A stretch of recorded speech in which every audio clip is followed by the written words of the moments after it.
Lost in Seattle, episode 46, Wars. This nigga, I'm so. If y'all ever listen to the intro sometimes, I know you hear somebody voice in the back sometimes. Every time. Anyway, man, how y'all doing? We got a short one. I said that, and then we end up doing 3 damn hours. No, it's going to be a short one today.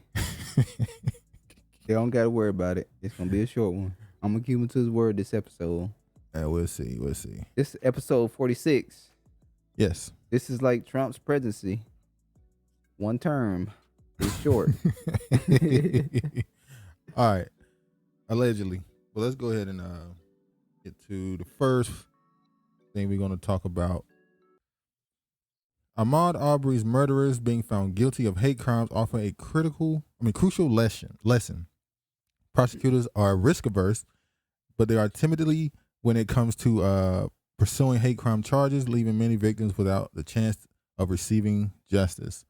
What they're saying is a lot of times prosecutors don't go for the big kahuna, the big charge, because they want to make sure they get a guilty verdict on something. Like, for instance, when a cop shoots somebody, normally the prosecutor or the person that's going after the officer will ask for a manslaughter rather than murder, so that they get something, because you don't want to go for murder and they get off. Because they most likely going to get off. Because you can't prove intent behind it, so unless it's obvious.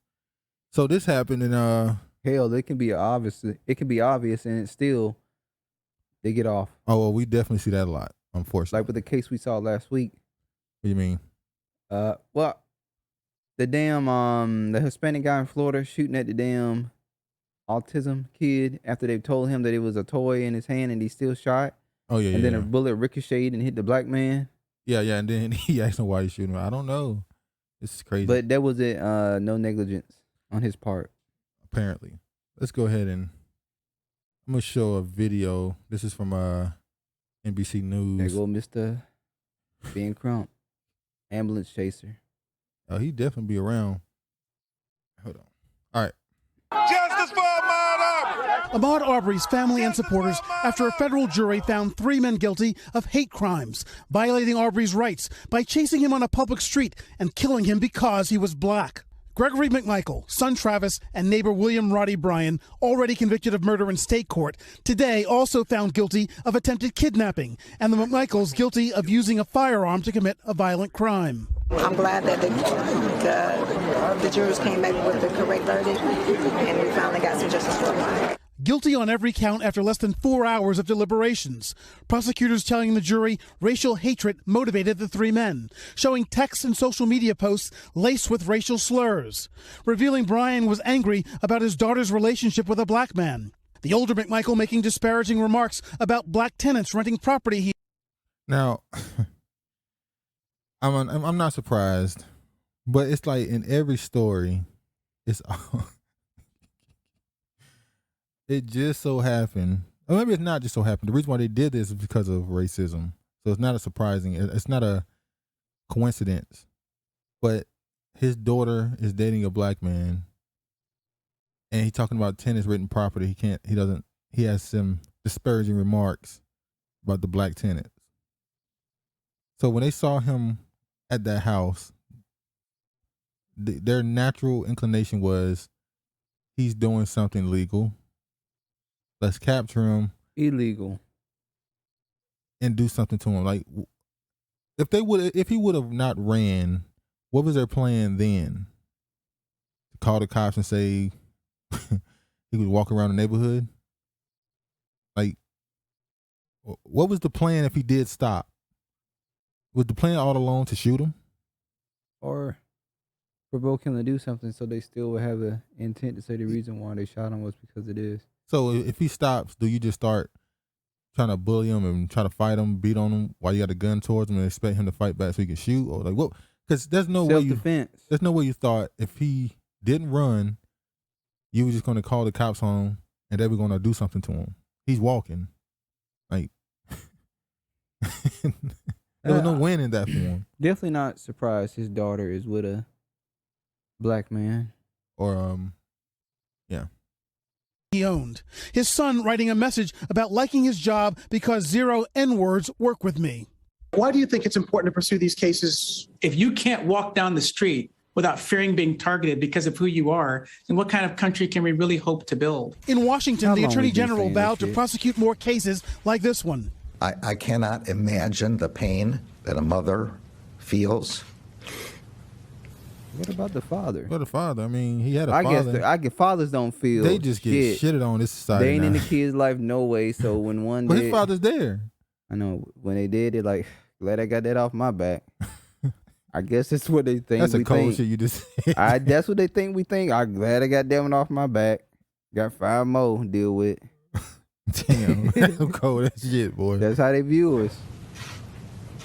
To have her son run down and then gunned down.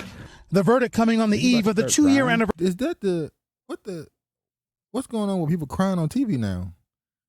I mean, we seen Van Jones for the last couple of years being the crying black man. He's the face of crying black man. Oh, Van Jones done knocked up another. He got a baby on the way. What? Van Jones said, don't worry about him crying. He crying at some. Crying got him that second baby. He was begging like Keith Sweat. I don't. And of course, it's with a Caucasian woman. Well, that's what he like. I could have sworn years ago there was a rumor. You got him confused with the wrong person. Could have sworn, but yeah. Might have been a rumor.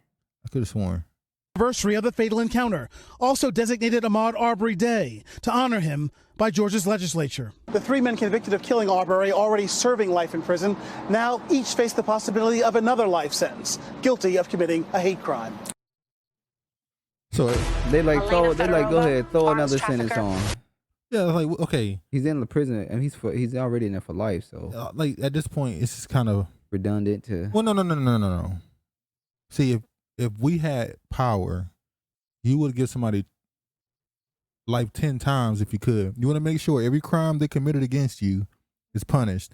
There'd be a lesson to anybody else that does it. So I don't mind it. Give them life 3 times each. I don't care.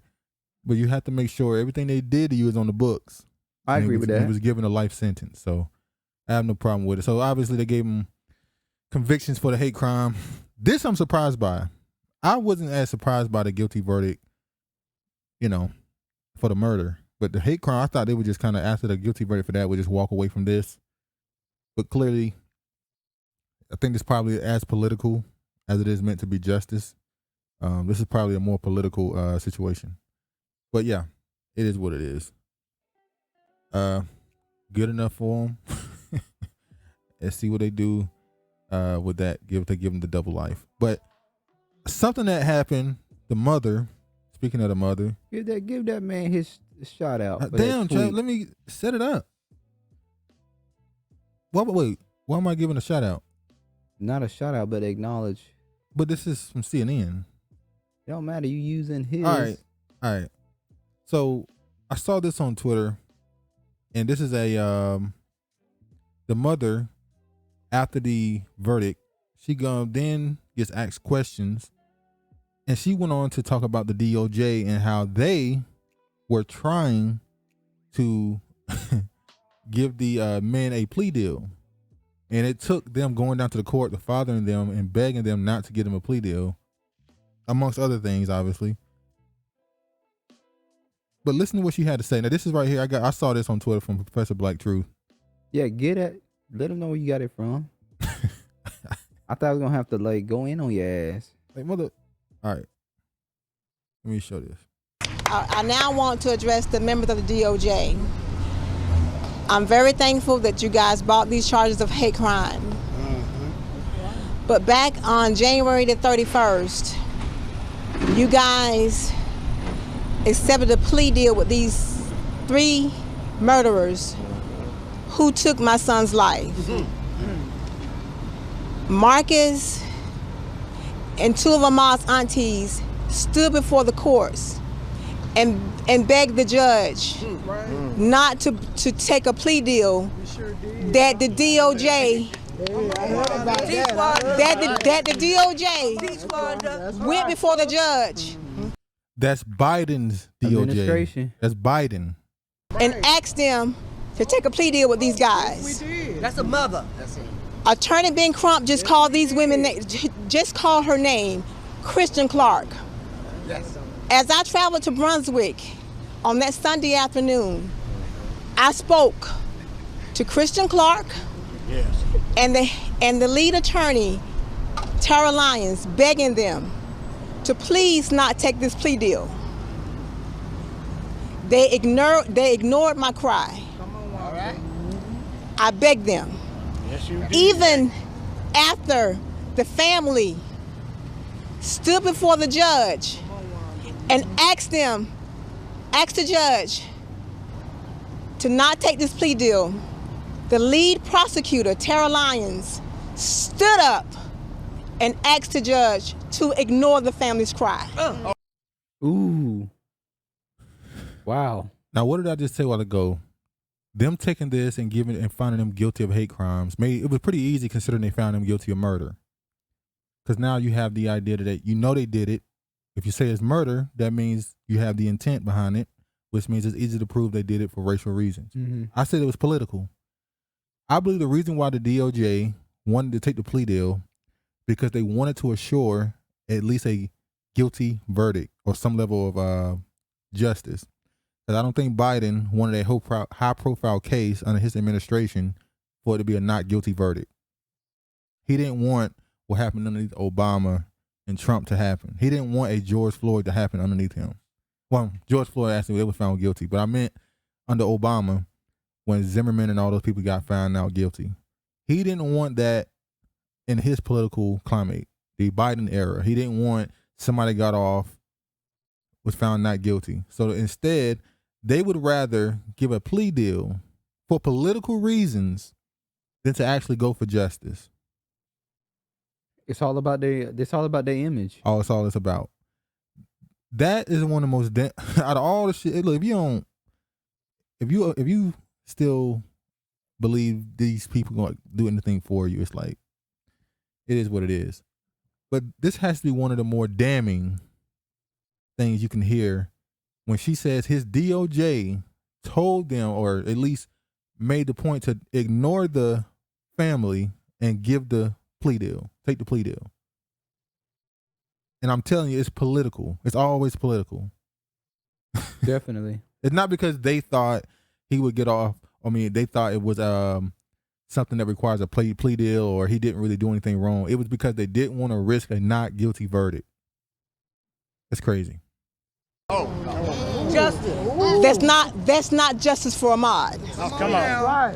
What we got today, we wouldn't have gotten today if it wasn't for the fight that the family put up on January the 31st. What the DOJ did today, they was made to do today. Come on. It wasn't because what they wanted to do. Taxpayers. They were made to do their job today. So that's the call them out by name. That's what she's supposed to do. Thank you. And it's on CNN too. And yes, it's in front of the big. Well, I don't know how big that audience is at CNN. Nobody watching, but it's on. It was in front of a big audience. He said it on mainstream television. And the sad part about it is, you still gonna have people butt kissing. Yep, pushing for Biden, pushing for this administration, pushing for this administration. It's just nothing else you can say, man. Sorry, you passed that now. Let's talk about the name of the show being War. One of the wars going on right now. We're going to get to it. But I'm pretty sure a lot of you know, Tuesday passed recently, the day where, you can switch the days back and forth and it'll equal to the same number. 2/22/2022 on a Tuesday. Now, this number has a lot of importance in people who believe in numerology and astrology and all those other stuff, esoteric and the Celtic beliefs and all that stuff over in Europe. As you can see here, Astrologer explained power shift significance of 2/22/22 for U.S. Celtic seer, a native of Ireland who does readings online, said all those twos must be added to divine their significance. Let me show y'all article right quick. Hold on. Now, I'm gonna read some of this and I'm gonna jump to something else real quick. It's just funny how they added up. Let me show y'all this real quick. You see here? In numerology, you reduce, she said. So 2/22/2022 adds up to 12. Then you add the 1 and 2 to get 3, and the number 3 is consequential after the 1 and 2, so it reforms the sequence. It's like a new beginning and also self-expression. It's a very powerful tool. And for what tomorrow might bring, she said, you're expanding outward, bringing more elements into your sphere. It's an opportunity for those who choose to do so. There's always going to be pain and learning. There's light at the end of the tunnel, whatever. Now listen to this. Astrologers also say that the United States will experience its first Pluto return. In this case, the first time the planet, which is associated with transformation and power, will come back to the position it was when the Declaration of Independence was signed and ratified on July 4th, 1776. So what does 1776 represent? I guess you could say the birth of America. Yeah. So this is a rebirth? Could be seen as that. The rebirth of American culture or the society, what they stand for. Well, what did they stand for in 1776? Freemasonry. Well, they still So do they that still today, doing to that. this day. So They ain't nothing new. Corporations and Freemasonry is all they stood for. So what's the opposite? Well, it stood for Britain's downfall. The UK, United Kingdom, the global power, their decline was then. That was the end of them being the dominant. They still were number one for a little while after, but they were no longer United Kingdom. Yeah. So maybe it signifies that America is about to fall. Yeah. Like the predecessor. And they're no longer going to be the superpower. Well, we know who want to be the superpower. China. China's pushing hard the last 20 years or so. And they don't give a damn. They know, everybody know, and they don't care. They don't care. That's when you know you got true power, when you were going for more and everybody sees it and you don't care no more if they see it. I mean, because China been doing a lot of backdoor stuff and a lot of slick stuff. Now they out in the open, like, you can't stop us now. It's too late. And they're literally they position themselves in every country. Every country. Especially, they're one of the first countries to go about Africa in a non-violent way. We're going to sign deal. They shook their hand. They didn't bring military. They shook their hands. We'll buy your debt. Well, they just further putting them in debt to Africa. Yeah. They don't realize loans, that they setting you up. Buying ports. They buying, that's what they sold, Tanzania. They sold their airport. To who? I think to China. Why would you sell your airport to another country? I don't know. We have to ask these questions. Now, why would a country want to buy your airport? They want to get something in and out. Yeah. Without you being a part of it. Yeah. They don't want your permission. Exactly. So what are they flying in? Now look at this. According to horoscope.com says Sharon Campbell, Pluto returns in France and Russia marked the deaths of Napoleon and Stalin. Spanish dictator Francisco Franco relinquished power during Spain's last Pluto return. Some even argue that the UK's last Pluto return coincides with their unofficial fall of world leader status. So the last time the Pluto return from Napoleon and Stalin and all them, they all went down. So they're saying the same thing we're saying. It's either a rebirth or downfall. So it's either a rebirth for the country or a rebirth for the globe. So a new superpower is coming, or the society is about to dynamically change. I think the society is about to dynamically change. I think it's going to be a world government. Yeah, that's I don't think it's going to be just a society. It's going to be global society. We know it's going to be that's what they're doing right now. They're literally going. That's what this whole the last 2 years, the shit we've been going through. That's what the whole thing been about. Yeah, they've destroyed all the small businesses. Yep. How many bought people up all the homes, making you live in a tiny house? They literally are. I was driving past this place, and I saw they literally have tiny houses built ready to go. Yeah, they literally want you. You know what? It's funny you say that because that's obviously we know in China they're known for living in that very small minimalistic homes. In America, they started introducing that in America about 10 years ago. America has been trying to convince their Americans citizens you need to shrink. You need to downgrade. You started seeing this minimize. Yeah, you started seeing these hippies and these people with this trendy thing living in a tiny house, or they living in RVs and stuff. Or like they that. buying those what are those things that the people in transport stuff in? No, not crates. Those things that Mongolian people live in. Those teepees. The teepee, yeah, they're not called teepee. They're called something else. Yeah, they also use those too. Yeah, so they're letting you get used to not owning anything, and that's part of the Great Reset. You won't own anything, and you'll love it. You'll own stuff in the metaverse. Oh, it's funny you mentioned the metaverse. We're going to talk about that later. The metaverse, like I said, I realized you're already on the metaverse on the internet. Like right now, anybody who listens to this, you're in the metaverse mentally. You're listening to me through the internet. I can tell you all kind of stuff. I can create a whole personality. I can put a whole world in your mind, you listening to this. None of this is real because it's not proven. You don't know my real name, nothing. The metaverse is already here. Only difference is they're about to put it in, they're about to make it virtual, visual now. Because people been faking their identity on the internet for the longest. It's already been the metaverse. Hell, it's not dating sites. Is that not the metaverse? You met somebody on the metaverse? Well, that's what the show Catfish was brought about. There you go. So people getting used to it lying on the internet. Yeah, for Jules Pascal, tomorrow is a date that she has been eagerly anticipating since childhood. Born in 2000, she returned 22 and 2/22/22. It's been the birthday I waited for, whatever. So you get the point I want to show with that. Now, quick story. This is just quick. I want to show this. I'm going to something way more important. But listen, look at this title. Rapper Da Brat, her twin flame, Jessica Judy Dupart, tied a knot on 2/22/22. We wanted this to be our moment. Now, they decided to get married on, quote unquote, Tuesday.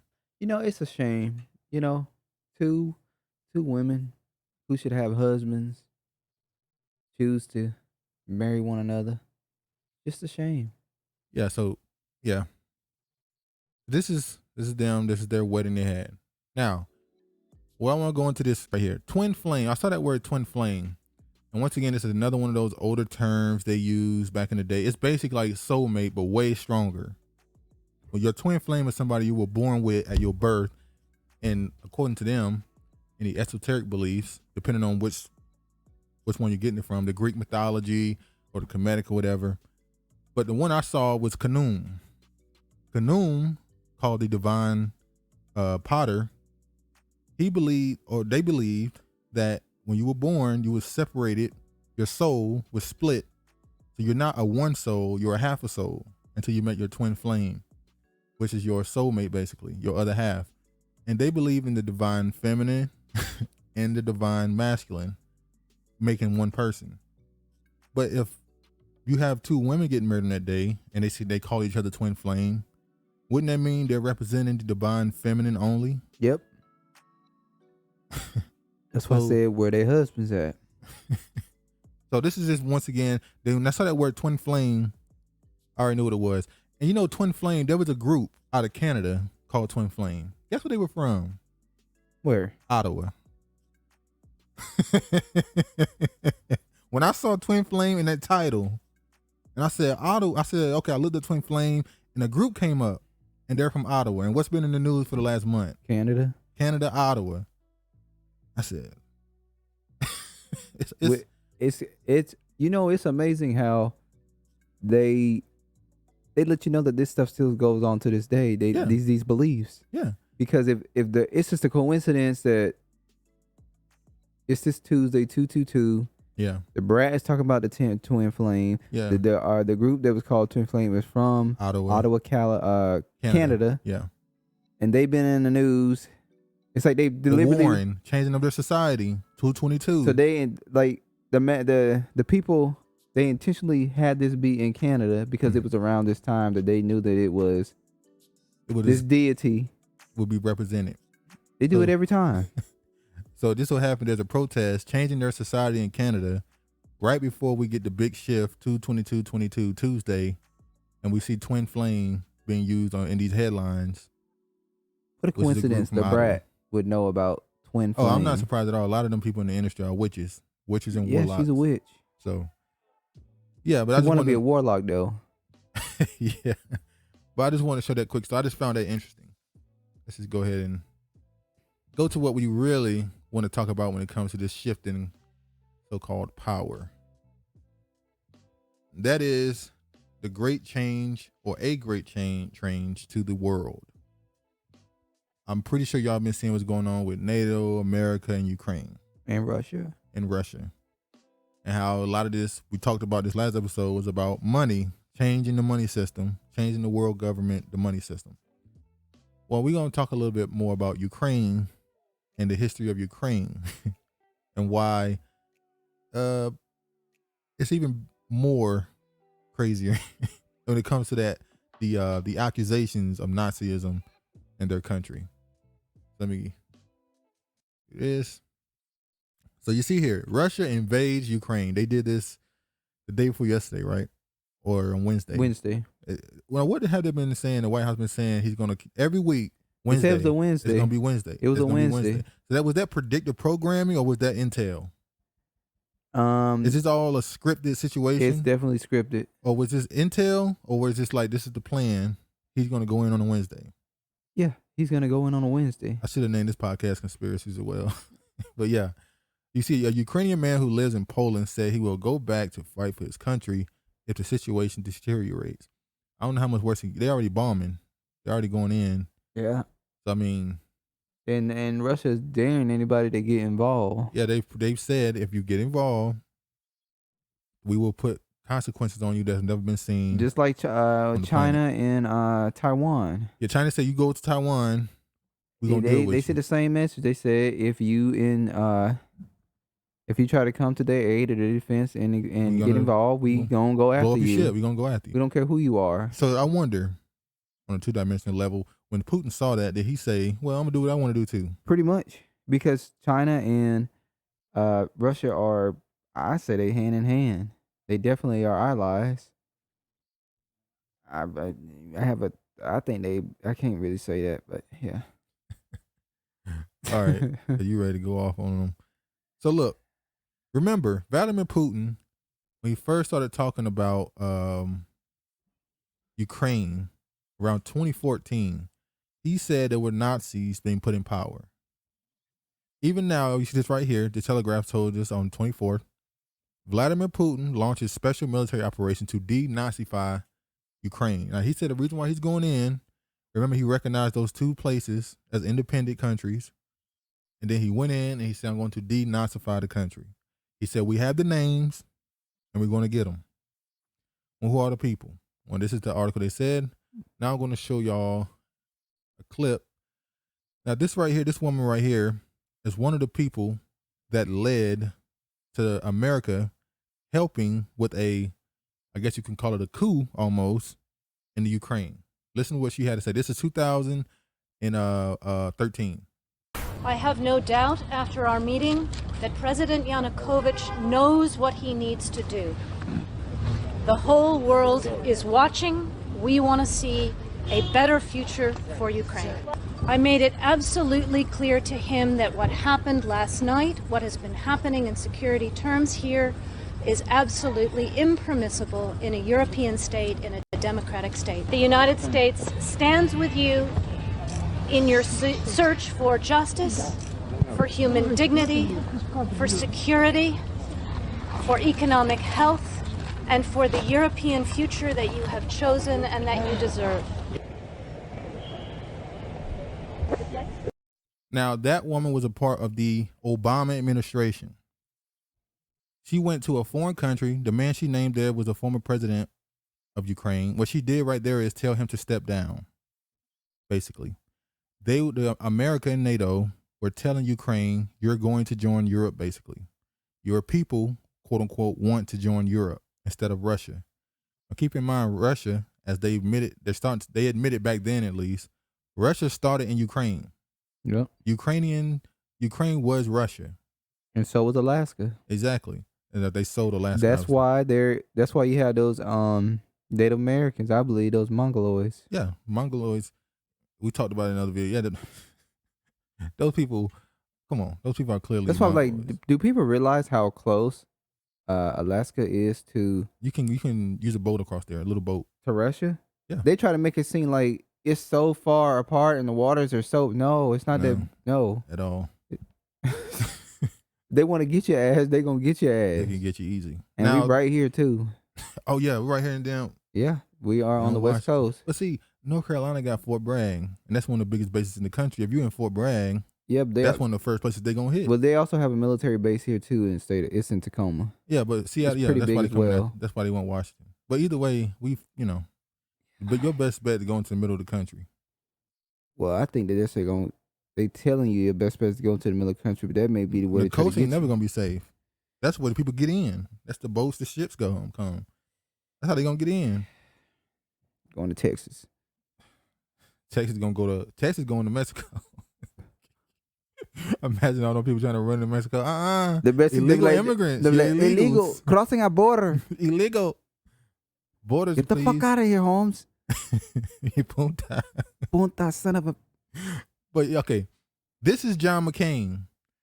Around the same time, he went there during this start of the revolution, and he pretty much gave the okay that we got your America is here. If you decide to overthrow your government, we got your back. That's basically what he came there for. And they're not gonna have their back. Oh no. Free Ukraine. People of Ukraine, this is your moment. Народи український, це ваш момент. This is about you, no one else. Це про вас. This is about the future you want for your country. This is about the future you deserve. Це про ваше майбутнє, про майбутнє вашої країни. Це про майбутнє, на яке ви заслуговуєте. A future in Europe. Майбутнє Європи. A future of peace. Майбутнє миру. With all of your neighbors. Майбутнє всіх ваших сусідів. The free world is with you. America is with you. I am with you. And the destiny you seek lies in Europe. І ваша доля, як ми вважаємо, знаходиться в об'єднаній Європі. Ukraine will make Europe better, and Europe will make Ukraine better. Thank you. Now, what John McCain just did was go to Ukraine and push for an insurrection. Isn't that what that is? That's an insurrection. He just told those people to ignore your government and participate in Europe. Would somebody be allowed to come to America and host that? And host a rally telling the American people to leave American society and join Mexico. Can you imagine what America would do? First of all, it's not even happening. They wouldn't be able to step foot in the country. Like they shooting down the plane before we even get here. Like what are we talking about here? You're not finna get in the country and cause a political turmoil in you're not allowed to destabilize our government. Because our government is it's already bought and paid for. It's established here, and it's incorporated. It's ideal for every other government around the world. See, the United States government is incorporated. It says we are the standard. Now, these are the people they put in power. This is the BBC. Now we talked about this at the end of one of our videos, I think it was like 2 weeks ago, about the Nazis in Ukraine. How that's not being hyperbole. That's like literal neo-Nazis. Like walk around with swastikas, Nazis. They put these people in power, and by the way, the president was Jewish, or is Jewish. I'm just saying. So you got neo-Nazis, and you got a president who should be against Nazism. But let's see what this. Yeah, how the president? Oh, we know how, but we'll see. Did something really happen? Well, who funded what's going on in Palestine? Who put the money behind that early? Exactly. In place of the defiant speeches, the somber strains of Beethoven now ring out over Independence Square. This revolution is moving into a new phase. But amidst the flowers and the children's tributes, flashes of something more sinister. Groups of armed men strut through the square with dubious iconography. That yellow armband is a Volksangel, a German symbol used by several SS divisions during the Second World War. Far-right graffiti is appearing, daubed on the walls of the city. The people who brought down the government were overwhelmingly ordinary Ukrainians, students and doctors, workers and even families, people who simply refused to back down. But the most organised and perhaps the most effective were a small number of far-right groups. When it came to confrontations with the police, it was often the nationalists who were the loudest and the most violent. A group calling itself the Right Sector is perhaps the largest. Its members can be seen marching around Kiev in columns of about a dozen. Mostly they carry baseball bats.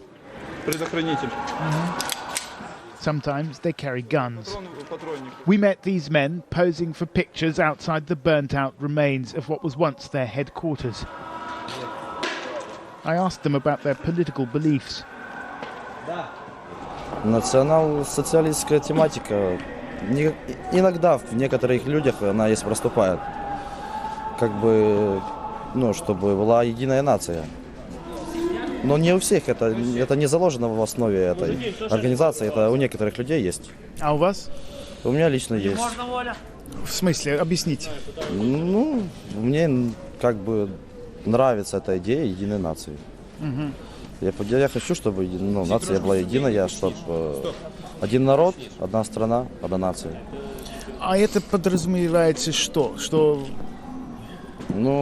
Как бы, чтобы чистая нация. Не то, что там, как бы у Гитлера как было. В своем роде немножко, маленько, но было, чтобы своя нация. What about the East, I asked? What about Crimea, where many Ukrainians feel close historical ties to Russia? Кому нравится Россия, пусть едут в Россию. Украина только для украинцев. Ukrainians for the Ukrainians. So that's the same thing as Germany for Germans from Hitler. Yep. He basically said, I want a Hitler society, but a little different. There are literal Nazis that they helped get into power. And the funny part is, John McCain knew they were Nazis. Let me show you this. Oh, apologies.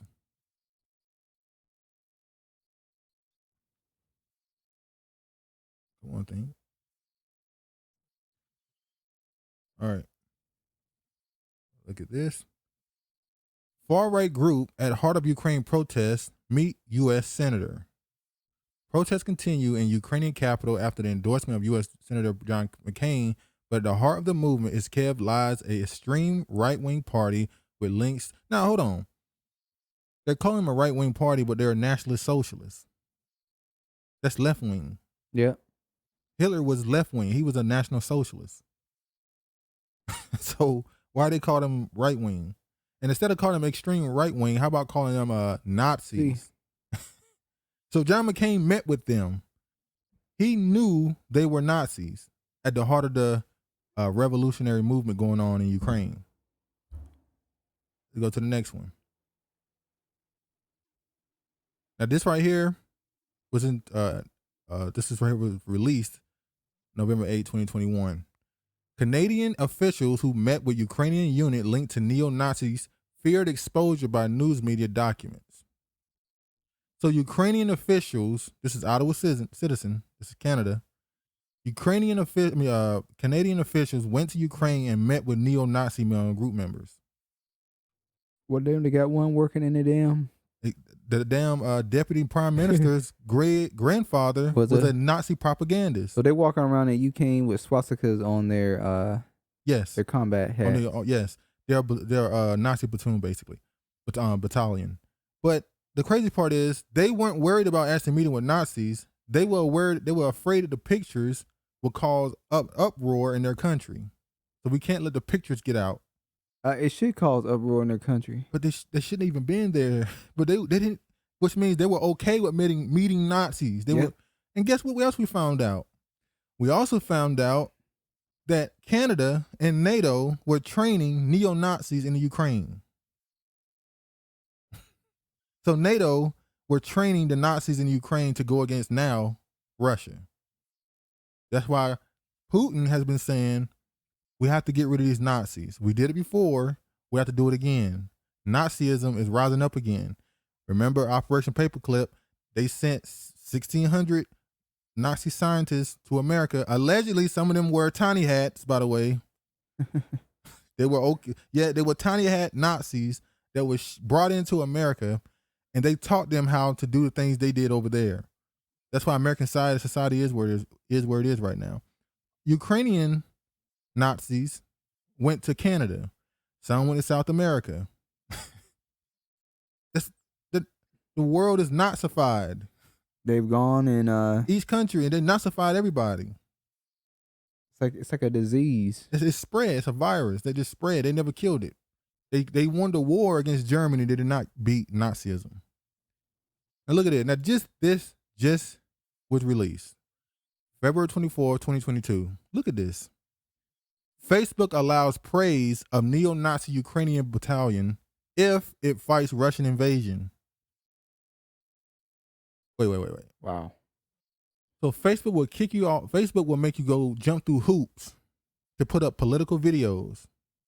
But you can praise neo-Nazis in Ukraine if they fight Russia.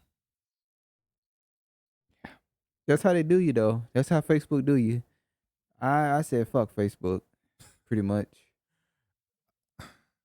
Facebook will temporarily, which means they know this particular people that's being praised are Nazis. They know that they're using their platform to grow their ranks, and they're okay with them doing it if they go against Russia. So because Nazism, they want to paint Russia as the villains. So what they're saying is, when Russia went against Germany, it lost millions of people, which is why Russians don't like Nazis. I'm not saying they're not racist themselves, whatever. Oh no, this is no way to this make is not saying Russia they're not, look like but they're angels. against the ideology of Nazism because they lost millions of people to it, like a religion, basically. So you're saying that Russia went against Germany and tried to defeat Nazis. Now America and NATO are backing Nazis against Russia. Yep. Listen, America is backing Nazis against Russia. So who are the Nazis? America is Nazi. America is a Nazi. America are NATO. Yeah, John King probably was a Nazi. Probably was. They don't like to call themselves Nazis. They call themselves, they did a Ku Klux Klan thing. Yeah. Or white supremacists or white nationalists in America. They soften it up. When Nazi is too strong, Europe still has uses a bad Nazi. stigma, a bad stain Hitler, on the name. you know, he just too loud with his rhetoric. They don't like to use him. They go with white nationalists. And we just did a story 2 weeks ago about white nationalists going from door to door trying to recruit people. Nazism. So this whole thing, look, a lot of this also is when you see your kingdom falling, you react extreme ways. So when you see your kingdom falling and you're losing you're losing political power, you say, I got to be blunt with it now. So I'm going to admit I'm a white nationalist. I'm going to go door to door and tell you where we need you to join. And tell you why you need to become a white nationalist. Our numbers are dwindling. Our political power, and not just in America, but in the world, is dwindling. It's falling. We see all these other races are starting to get up a little bit. We want to knock them back down. See, the younger generation, they see it. The older generation, they just like living my last glory days. Living my life like it's golden. Living my life golden like years. it's golden. But see, the young ones are like, hold on, we're not going to get to enjoy this. We got to fight. Give me 20, 30 more years. That's why you have the millennials going in on everybody. Because we see the shit. And people going to be like, the millennials. The millennials, the worst ones. They the worst ones. Those are the babies. Babies are Nazis.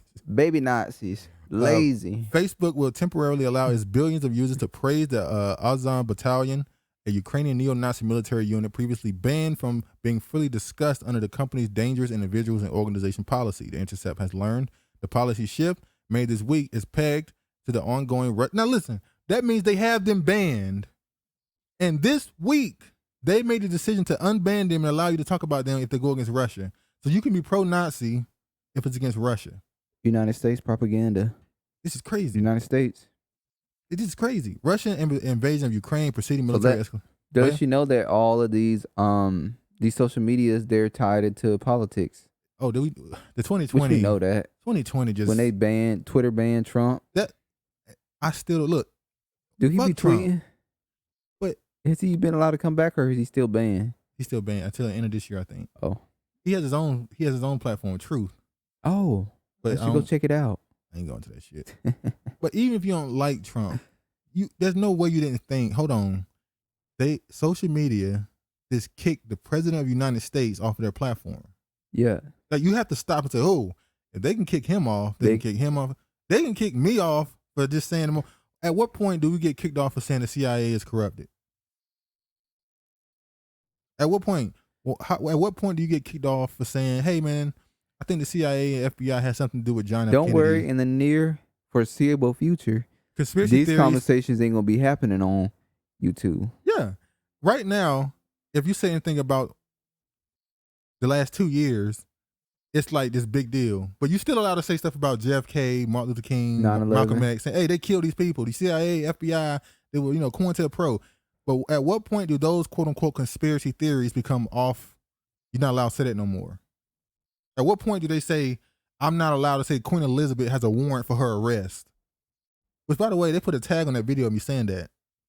Wow.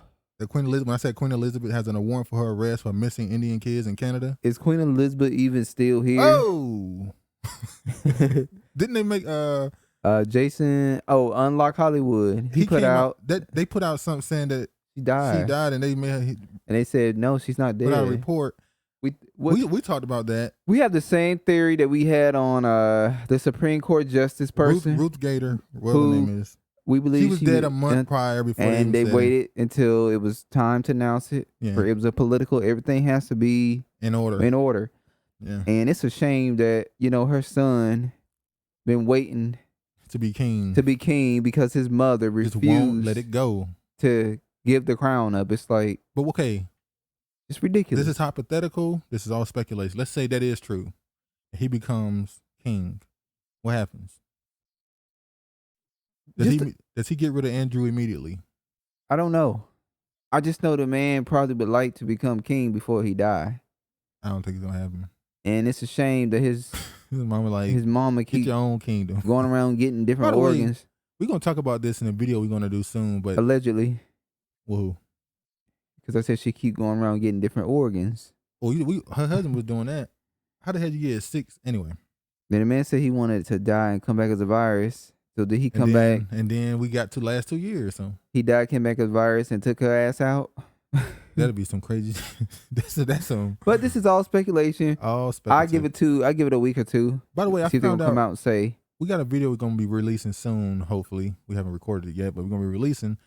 Did y'all know that possibly 40% of the people who consider themselves indigenous English are German? The bulk of them came from Germany. Queen Elizabeth, she came from whole Germany. Family. They actually changed their name to Windsor because during World War I, they were afraid that the people of England would turn against them because Germany. So how can you trace yourself back to exactly Queen Charlotte and all these people? Queen Charlotte is a black woman.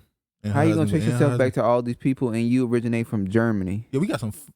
When we release that video, we got some fire coming. I would love if there's any black UK people out there who could trace their lineage. Anybody black in Europe? No, black UK people who are in the. I'm talking about France, Germany as well. Well, yeah, if they've been, if they know their lineage traces all the way back to the 1500s, the medieval times, can they trace themselves all the way back to them? Some of them can, but I don't think they know it.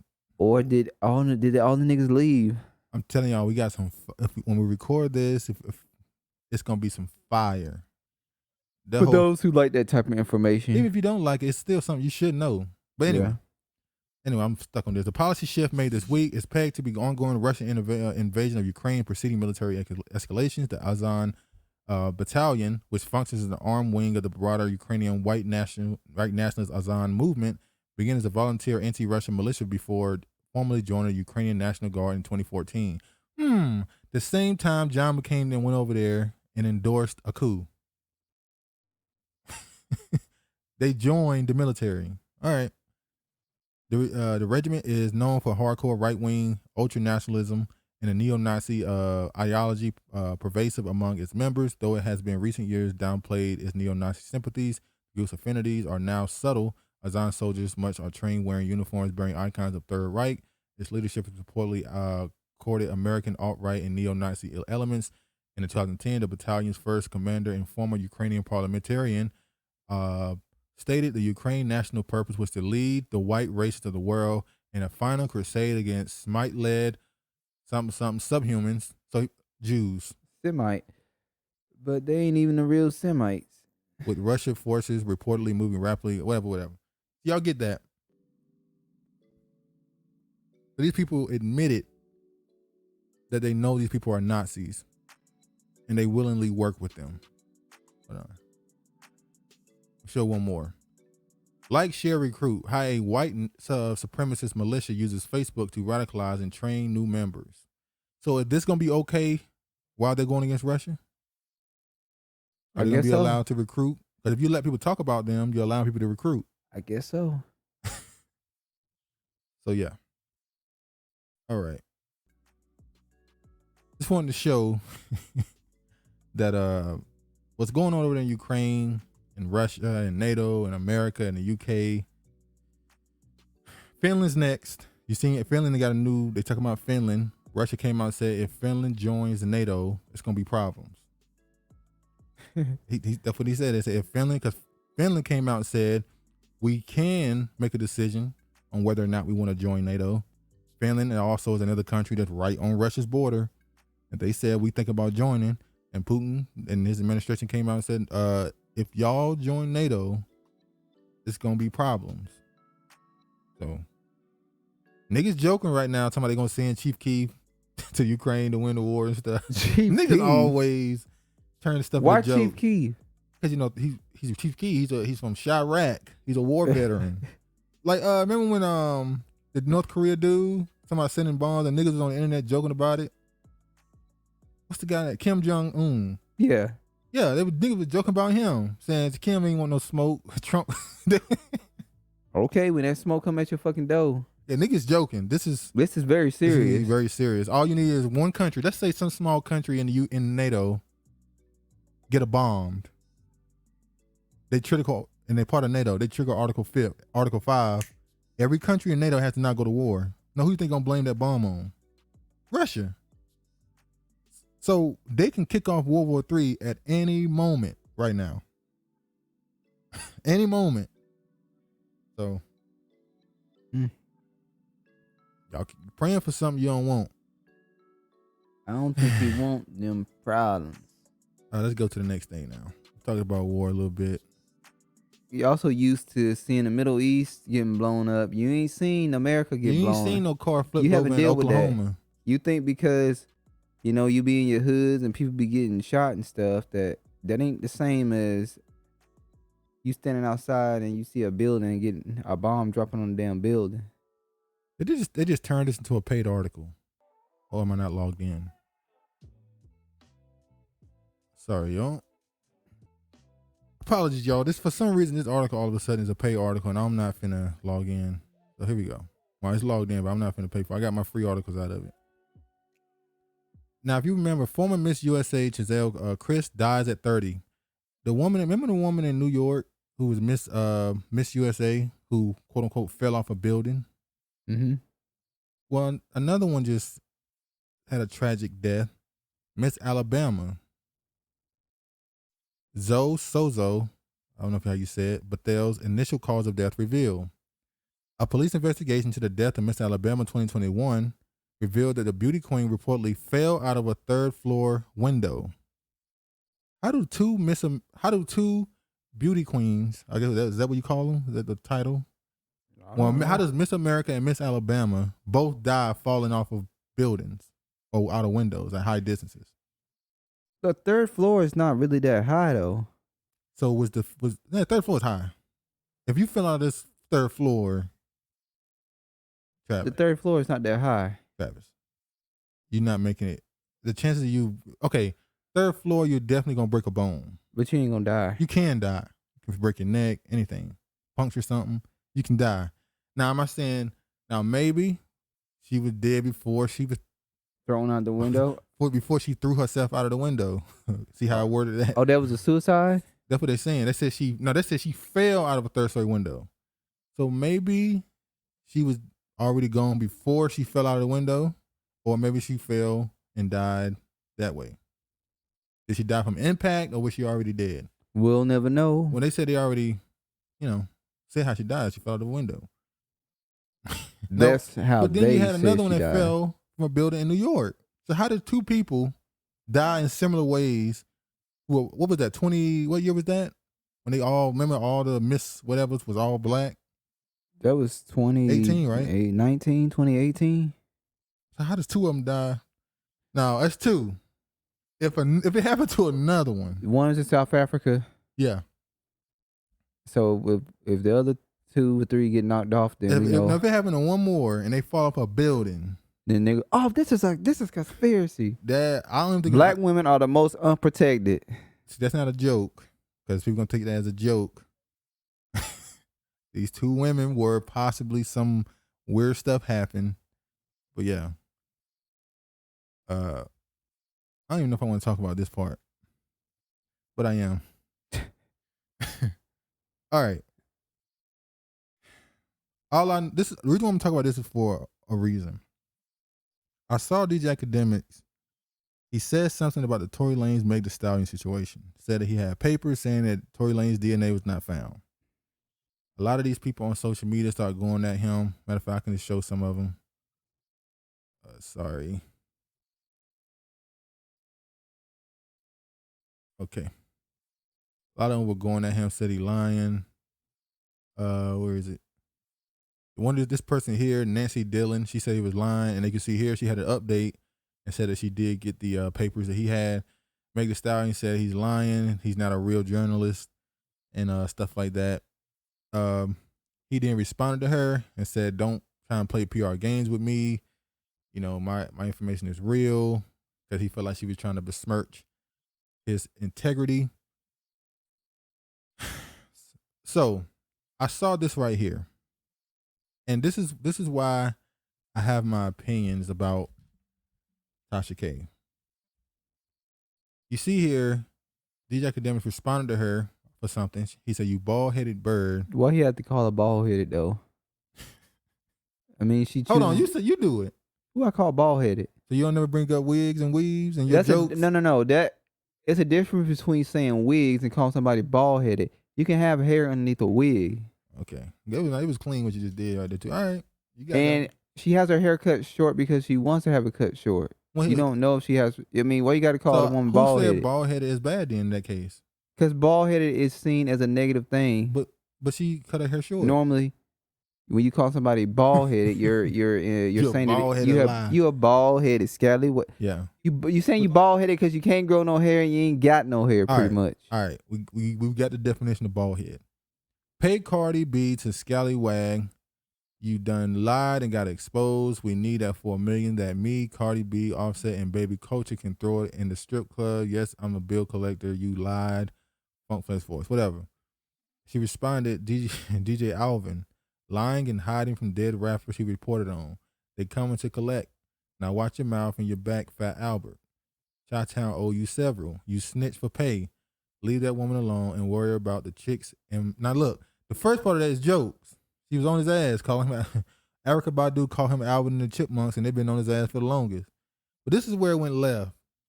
She said, leave that woman alone and worry about these chicks in my DMs talking about the drugging and raping, sir.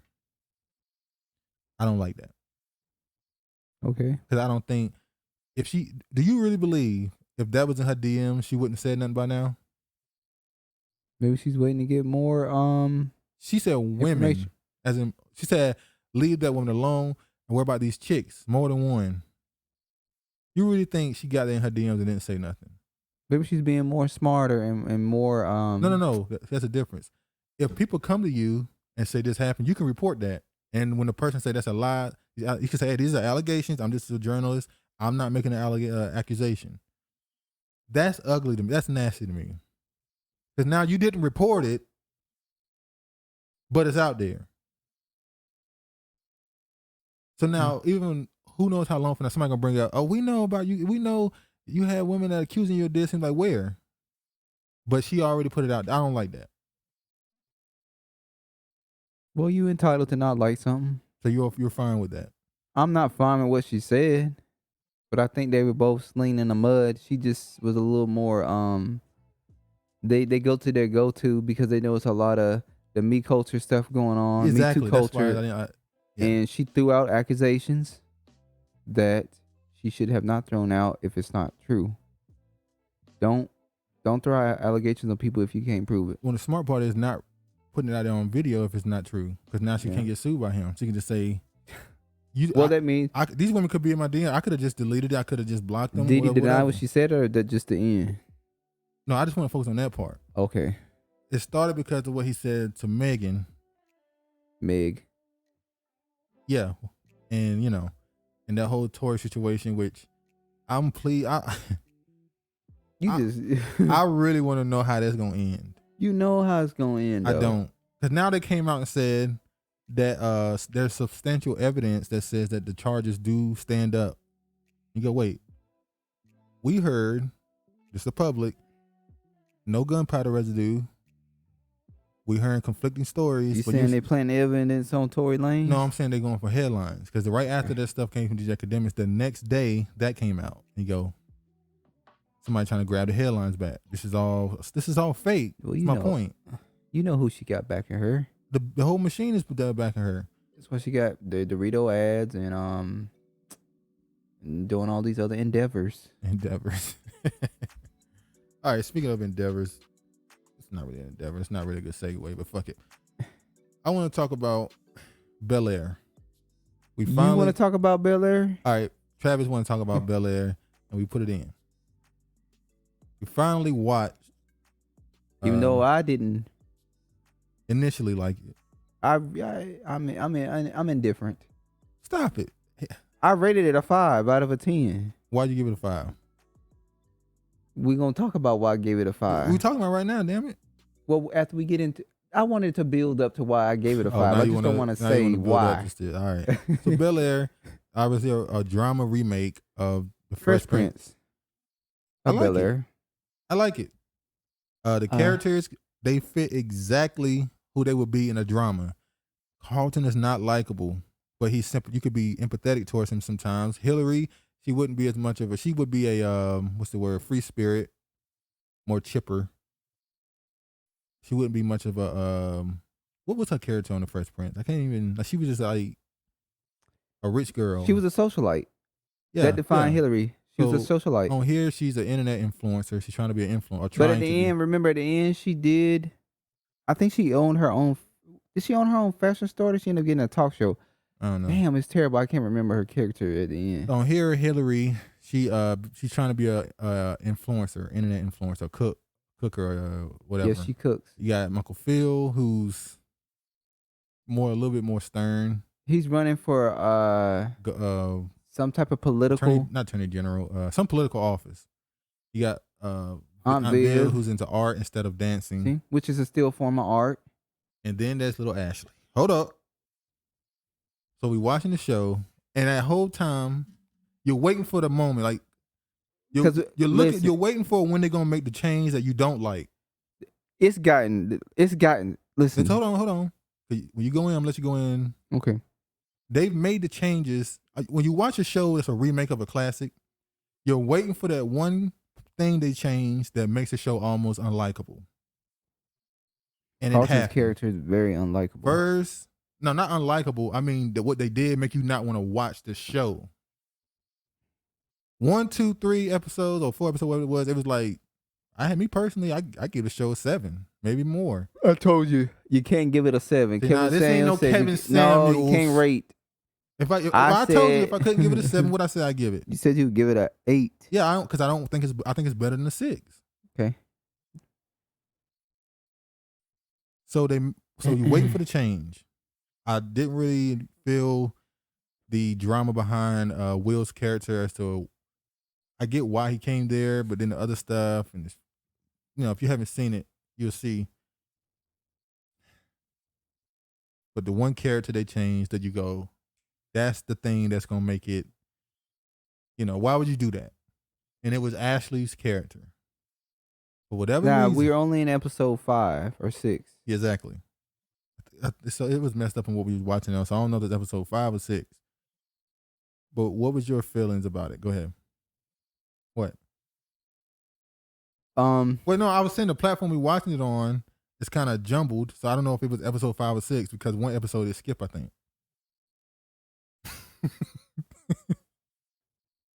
Anyway, you go ahead and go. So it's gotten so bad that in every episode, you literally waiting to see who they're gonna make a homosexual or who gonna put an interracial relationship. Yeah, They haven't done that yet. They made sure that it's very that Will that there was a black girl, the black girl, the love interest, which is kind of stirs up stuff between. I'm sorry, pause you for a moment, second. They've made the show a little bit more, obviously, more racial. Because the original Fresh Prince had racial stuff to it, but it's way more black in it. Yeah. So yeah, go ahead. They have not, done really any interracial things as far in the show. But you just be waiting for that moment where and I knew it. There was a scene where there's a white woman talking to Ashley. Yeah. It's talking and about she's so sexuality. intrigued about different types of sexuality, whether it be homosexual, asexual. And she's saying, well, you have different phases in your life. Yeah. Like your first 20 years, you may be a heterosexual, and then the next 20 years, asexual, and then you may be a homosexual at the end of your life. And I was like, okay, I was quiet. I ain't say nothing. Then next thing you know, Ashley tells her sister, Hillary, that she likes a crush. And she said a name. And she said it was a girl. Lucretia, something like that. It was Lucia. Yeah. Lucia. And it's like, oh, there you go. There you go. Now. But then she tried to say, well, I still give boys a chance. She said she liked boys, but she's attracted to girls. And she's like, I don't want to tell my parents because I don't want them to think it's just a phase. Yeah. She's 12. Yeah. Why would they make the 12-year-old because the sexually they're confused one? Because they're attacking the children. That's why they have drag queens going to libraries reading to children. Right now, the generation that we think Generation Z? We think Generation Z is terrible, which they are. And I know I don't agree with that at all. People always say the next generation is worse. That's we think that true. Generation G. We think that this generation under us is terrible. Wait to this generation because they're already training this generation to come up about different types of stuff. They said the same thing about millennials. They said the same thing but about no, we weren't. X. They said the same thing about We didn't have no boomers. drag queens reading in the library with us. We had crack, prostitution, rampant. Well, hell, gang violence. That's better than fucking having drag queens come and read to you. So death is. Hold on. Let's just you know what I mean? I don't mean. I know. That's why I said let's just refresh. Each generation has its stuff that people are going to say. Just wait. Each generation has their stuff that they say is going to be worse than the next generation, and then it's nothing different. Nothing new under the sun. End. Nothing new. It's not new. Homosexuality is the end game. It's not new. It's literally meant to. It's not new. We know it's not new, but they're doing it more than what has ever been for me. For what they're doing it more than what I ever seen. Well, yeah. Thus far, yeah. But they make sure that they have one. There has to be one homosexual person on each show. I agree. The point I'm making is the next generation is no worse than the previous one before. They weren't doing that with us. You see, you're talking about the agenda like it is the generation. I'm talking about the people, the generation. It's going to be no worse than the generation before them. It's always the same. But no, anyway, it's not. I think it's going to be far worse. That's your opinion. I think it gets worse and worse and worse. All right, that's your opinion. So, the 12-year-old, you made the point that it's obvious that they made it Ashley because they want to attack or go after the children. Yes. Are you surprised that it's Will Smith, basically what I'm about to say. Are you surprised they did it? No. Because it's Will Smith? No. I told you. I thought that this Will's weight loss, him coming out with a book, I thought it was going to be his big reveal to finally tell us. He made sure he had his boy Dwayne Martin in the damn show, just about to bring it up. And he was like, he been going through some shit. Hey, the allegations against... Tisha definitely was right. They was broke. I could tell they was broke. All I'm saying is, Will put out this show, or executive producer, whatever he did. We have to also tie into the fact that he's not the writer of the show. No. He is the producer. He's the executive producer of the show. You have other questionable people like Quincy Jones. There's been rumors out there about him. Well, we know Will got in because of Quincy. Exactly. And we know what Quincy about. Quincy, remember when Quincy came out and said what he said about Michael Jackson and all them? What'd he say?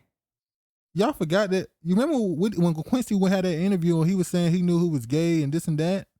He called Michael Jackson selfish and said he could have did this and that. What could he have done? Hold on, y'all really? You really forgot about that interview? Was that the video that Yeah, based off that video he did based off of that interview. Okay. He said some explosive stuff. I remember parts and bits of it, but I don't remember everything. Yeah, Quincy, he's pretty much said about his sexuality. Like, he ain't come out and say, but it's kind of obvious. He's like, I done rolled a couple. Now, when they had asked somebody else if they were gender fluid or something like that. Sick people. Oh. And he said, yeah. That was, I can't remember who it was. Bill, I can't remember. He's known as a sex symbol. I don't know. I just remember an old head. I think he said somebody asked him. He was in a movie with Mahogany with Diana Ross. I don't know. It's blank to me. They asked him if he was gender fluid, and he said yes. Then he came back later and said, "Oh, I didn't know what it meant." I ain't gonna let this go till I find out the name. All right, hold on. Yeah, Billy D. Williams. Yeah, Billy D. Williams. He said, "Yes, I'm gender fluid," and then he learned out what it was. Oh, I ain't with. Although more than likely, he was. Yeah, Billy. And it is. Sorry, Billy. More than likely, anybody that's in that industry then receive or gave. Hey, pitchers or catches. Hell, even the Dykes, they be receiving. Hold on. Hell yeah, you don't think Queen Latifah took some? Yeah, they get her too. They be like, hey, I'm feeling Queen. Let her know come through. She was like, I gotta go to. She gotta go put. House. She gotta click her heels and put on click. Put on some black lingerie. That I don't like them rough. You gotta dress more. Yeah, she gotta make sure she got them things sitting too. They're very specific about how they want them to look when they show up. Lord have mercy. Wicked industry. Sick boy. All right, let's go to the next topic. People like Travis ain't shit.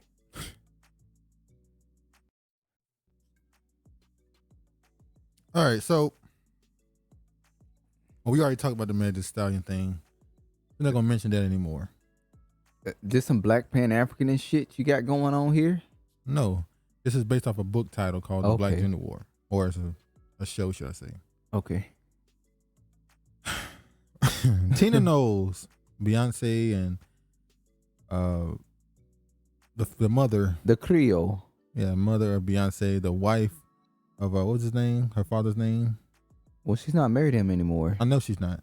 Married to Larson, last name Larson. Yeah, her name is Larson. Yeah. What's it called? All right, Larson Knowles.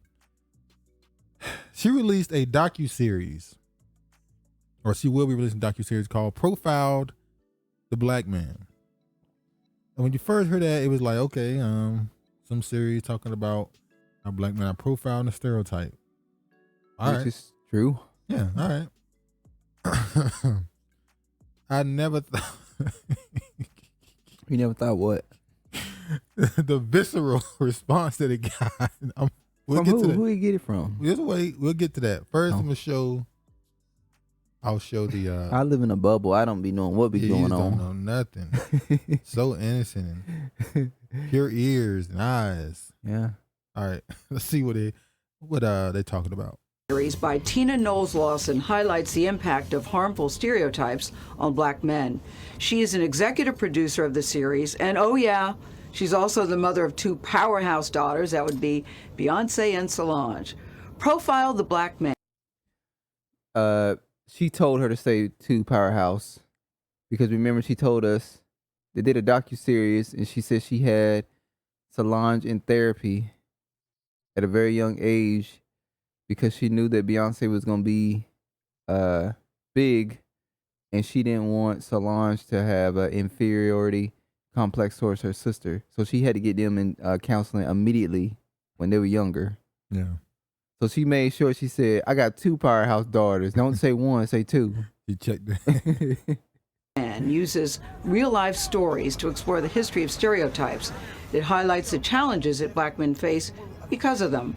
It also shines a light on people who are dedicating their lives to changing that narrative. The first episode dismantles the damaging idea that black men are dangerous. Tina Knowles Lawson talks about the role that the media plays on that and how black men are portrayed. So in this clip, she describes a very personal experience involving questions about her son-in-law. We all know him as Jay-Z. That's very interesting because I was about to say image is everything. Image is everything. If sometimes you portray yourself as one thing, that's what people are going to see you. Exactly. Go ahead. You can't be mad about how somebody sees you. as the image that this is perfect. How Fat Joe was, they're talking about the lyrics and how it should not be used in court. Yeah. And we were saying what? You shouldn't be rapping about these lyrics because it promotes violence and it makes your listeners may go out and reenact these things that you're talking about. It's not really the lyrics, it's the vibration they put towards them. So image is everything. And you are the countenance of a man defines them. How you present yourself is how people are going to see you. If you show up looking like a gangster, that's how they're going to see you. You a gangster. Especially you're on television, you're doing all this rapping. And first impressions are everything. A first impression is a lasting impression. Yeah, it's very hard to shake it. So he started off as a rapper. Drug dealer. Which is a gangster rapper. Yeah. And now he views and sees himself. He's a businessman, a CEO. And she's still going off of her first impression of him. That's how I know you. But yeah. So you get the gist of what this is about. But I was shocked. Look at Gail. Gail look at Gail. I had one of them gangster niggas come at me once. Yeah, I know. Last night she had one stop by. No, I'm talking about Snoop. When he came at her for what she said, what she did with Kobe. Oh, but she liked the gangsters. Yeah. You could tell. So the comment section is foul. It's crazy. She says, this person says, I guess Tina doesn't know what black femicide is. Every 5.5 hours, lady, shake my motherfucking head. So I guess this is apparently the statistic. They believe that black men kill a black woman every 5 hours. I'm gonna go out and say I have not done statistical research. I can't subscribe to that thinking process because I grew up in an environment where it was black men and black women surrounding one another, and I don't remember them dropping every 5 hours. I'm not. I actually remember them kind of dropping. It'd be reversed. they throwing heads and I'm just saying dropping niggas. So most of the comments was talking about that. The women in the comments, please stop. I can't lock all of them. That you did absolutely no research to produce a series. Shame on you. Black femicide, whatever. When the last time Tina stepped foot in the hood? I bet she'd be clutching her purse and locking her car. You don't know that. This series is completely dishonest. Will not support whatsoever. I will not support such misleading docuseries full of lies. Not to be negative, but both of you live in a gated community with security. If you lived in a poverty-stricken community, you would clutch your purse, not feeling this in our conversation. Who be clutching our purse for, though? They're saying black men. Black women rob and... Just hold on. We'll get to that. My question to you, CBS Morning News, is will you be covering the Black Femicide March happening this year? Is she going to write a letter about the black women that was murdered every 5.5 hours? So that's something you see throughout the whole comment section. You say black men earn all of the negative stereotypes every day. They profile for good reason. They are super predators. So they were vicious in the comment section. Is this coming mainly from black women in the comment section, or I could tell you? I mean, some of them got black female but we do have a lot of people that like to infiltrate our spaces and pretend. There could be white men in the comment section pretending that they're black women saying this. This person said, or white women. Yeah, they said we didn't ask for this. Black women didn't ask for this. Well, you didn't have to ask for something that's not for you. It's not for you. See, that's the problem. You think everything revolves around you, and every conversation is supposed to revolve around you. I'm gonna say this. I don't know who these people are in the comments. It's clearly a lot of people comment more than once. But you would think. I'm sure a lot of these are real people, but I'm pretty sure a lot of them are also bots. And you would think. Yeah. A black woman seeing a documentary on how her mate, the man of her community, is being portrayed in the image, she's trying to form a different image for black men, for there to be a different, get that stereotype off of us. Well, it's not really a woman's job to do that. No, it's not a woman's job to do that. But she's decided she wants to put this documentary out, and they're like, oh, hell no, this is really what goes on. Well, and it's sad. It's sad and disheartening. It's the internet. It exists. And look at you being fake too. You're smiling at the every damn word. Trying to be super diplomatic. No, but I'm serious though. It is. It's very sad to have women of your own community say no. Hold on. This is a segment. This is You see here they got having a small segment of women of your own community. Well, I'm sure, let me say this: if they put out a documentary, and this is me being fair, talking about profile the black woman, there will be some dude saying there's some shit going on that need to be said on the opposite end. But damn, would it not exist though? You supposed to? Would it not exist? I don't know. So I'm you being telling honest. me if they release a series saying profiled or something like that, the black woman, there wouldn't be some black men like, this is cool and all, but what are they gonna be saying that she's being profiled for? I'm just using it. It don't have to be called profile. It could be anything like that. Oh, something that's focused on black women, what they go through. It could be medical, something medical in the medical field, or I don't know, whatever. There would be some black men. There would be some small group of black men that would be saying, "Fuck and I all would that. say, and we I need would to talk say the about same this." thing. I would say, "Damn, we can't have It's the internet, man. in-house conversations." Well, they started a change.org. They started a petition to stop it from coming out. and look, they've gotten all the signatures too. They need this is 6 more. This is not actually going to stop it from coming out. I'm just saying, we have people that are saying this should. It's just it's weird to me. It's not. Even if you believe everything that's said out of your mouth, it's like, no, I want this image to stay out there. It's a true image of them. We don't need to change that. What about your sons you raising? Well, no. What they're saying. Let's read what they're saying. Let's see what she's saying. This one person's name is Lexus Exodus. Recently, Tina Knowles Lawson has partnered with the Discovery Channel to produce a documentary that's called Profile the Black Man in an attempt to counter the media's negative portrayals of black men. As a black woman who is classically trained journalist who understands minority media depictions very well, this is extremely problematic, and the actual research statistics and data paint a drastic different picture. According to FBI, at least 4 black women and girls were murdered per day in the United States 2020 alone. We've seen a stark increase in these numbers recently, and according to Black Women Advocacy Organization Black Femicide America, a black woman is killed in the U.S. once every 6 hours, according to the U.S. Department of Justice. I thought it was 4. Well, it's 5, 4, 6. They change it. Black women are much more likely to be sexually assaulted and 4 times more likely to be likely than white women to be murdered by a significant other. More disturbingly, 90% of these killings were intraracial, which means the overwhelming majority of these murders were committed by black men against black women. Surely a black woman who are being victimized in such a significant and horrific manner shouldn't be a more media coverage spreading awareness about these crimes. If anything, we need to create documentaries that minimize the victimization of black women. Wait, what? If anything, we do not need to creating documentaries that minimize the victimization of black women and girls within these communities to indicating that the culprits are simply being profiled. Furthermore, Tina Knowles Lawson indicated that she was inspired to create this documentary as a direct result of a woman calling her son-in-law rapper Jay-Z a gangster, even though he has openly admitted to selling drugs in his community. Being in and out of prison is even openly writes about illegal escapades in popular songs like Just My Thug and Big Pimpin'. Therefore, I can ask the sound petition to request that Discovery Channel does one or two of the following items immediately. Cease airing the problematic series, or create an additional documentary that spreads awareness about the brutality, victimization, and femicide that black women and girls are experiencing globally.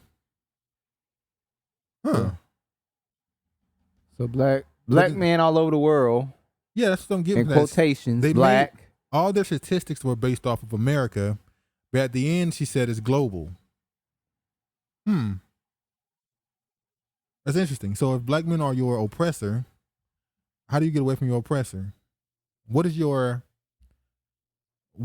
success to them? If black men are the most dangerous group or demographic towards you, what is success? Getting away from them, having them eradicated, or having them retrained? Because clearly you're making a point they need to be re-socialized, that they're criminals, brutes, rapists, and all these other things. So what is your plan? To re-socialize them or eradicate them? We see in schools, they're trying to re-socialize them. So black men are the worst. Black men are the rapists. Yeah. But y'all got 5 and 6 baby daddies. You go on paternity court. You have 4 and 5 men in the damn court. Because you don't know who the father is, but you're being sexually assaulted. It seems like you don't have to be sexually assaulted. It seems like you give it up. Yeah. You guys have the most baby daddies out of any demographic. Black women do. Hold on. Let me say this. I made a point to say it isn't saying this is not just a black woman thing. That in America, there is an entire system put together to help people get over paternity fraud. The fact that television shows exist and their entire existence is to prove who a father is of a child says a lot about the society. Exactly. But so that's why I'm trying to tie that into when you say somebody is, and I'm not trying to say there aren't black men out here that are harming black women that have done the things that she says that they have done. I'm not taking away from that. I'm just going by what I've seen anecdotal, and what I see, and I'm not seeing that. I mean, y'all claim that black men don't even want you. On one hand, they don't want you. The other hand, they're raping you. So if I'm not marrying you and dating you, but I'm gonna go rape you, that don't make sense to me. So which is it? But I don't want to be responsible for my kids. Yet you have multiple baby daddies. So it's like, I'm just saying, I'm not with the gender war thing, but I'm definitely not with the gender war thing, and I've said some stuff on the, but it's just like you have to be honest here. I'm not trying to take away from people's lived experience who may have gone through these things, but she brought up, that is Jay-Z's statistics. That's Jay-Z's past. A person is not allowed to change and evolve. Hold on. Now that doesn't take away from what he did to his community. I have the same opinion about drug dealers. I have the same opinions too, but people are allowed to change and grow. If you stop selling and decide to do something more positive, then But reform. He's harping on his past, and I am not definitely taking up for Jay-Z. I'm talking about somebody who has actually done things to harm the community and then changed their life around, and then went back to that same community they harmed invested in it. I have a very harsh belief in people like that. Like for instance, when let's say you have somebody who sold drugs, a lot of drugs, and they went to prison, like Freeway Rick Ross, and he still gets to run around California. That should be a person that is. Here's what I'm saying: a person like Freeway Rick Ross, and let me just say that this is just my opinion. He should be exiled. The fact that he brought drugs into his community willingly did so much damage, and then he goes to prison or whatever, and he comes out and it's like, I'm a changed person. Me. He did it on a much higher level though. You don't get to be on Earth, or you don't get to be connected or surrounded by your community. Damage. You don't get to go around doing interviews talking about what you did. You can go off and be with others, but not. There needs to be real judgment. Okay. Well, we don't get to me. Get that that's judgment. My belief. We don't get to when get that you do judgment. something like that. Real judgment needs to happen, but he gonna get judgment. But obviously, you gotta understand these people like this are extreme opinions. Like I said, I don't be on this side of the internet and don't want to be on the side of the internet. I only showed up because if I was on this side of the internet, people be getting.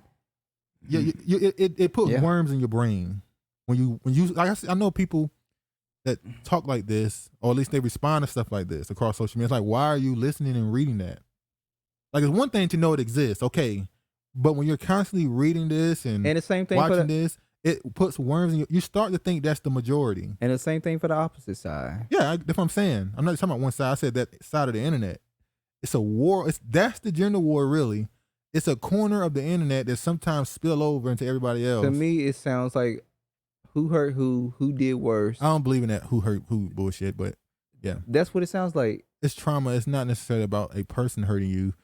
No, sometimes it could be nobody hurt you. You just have this sense of neglect from something else. I'm talking about for this gender war within the black community.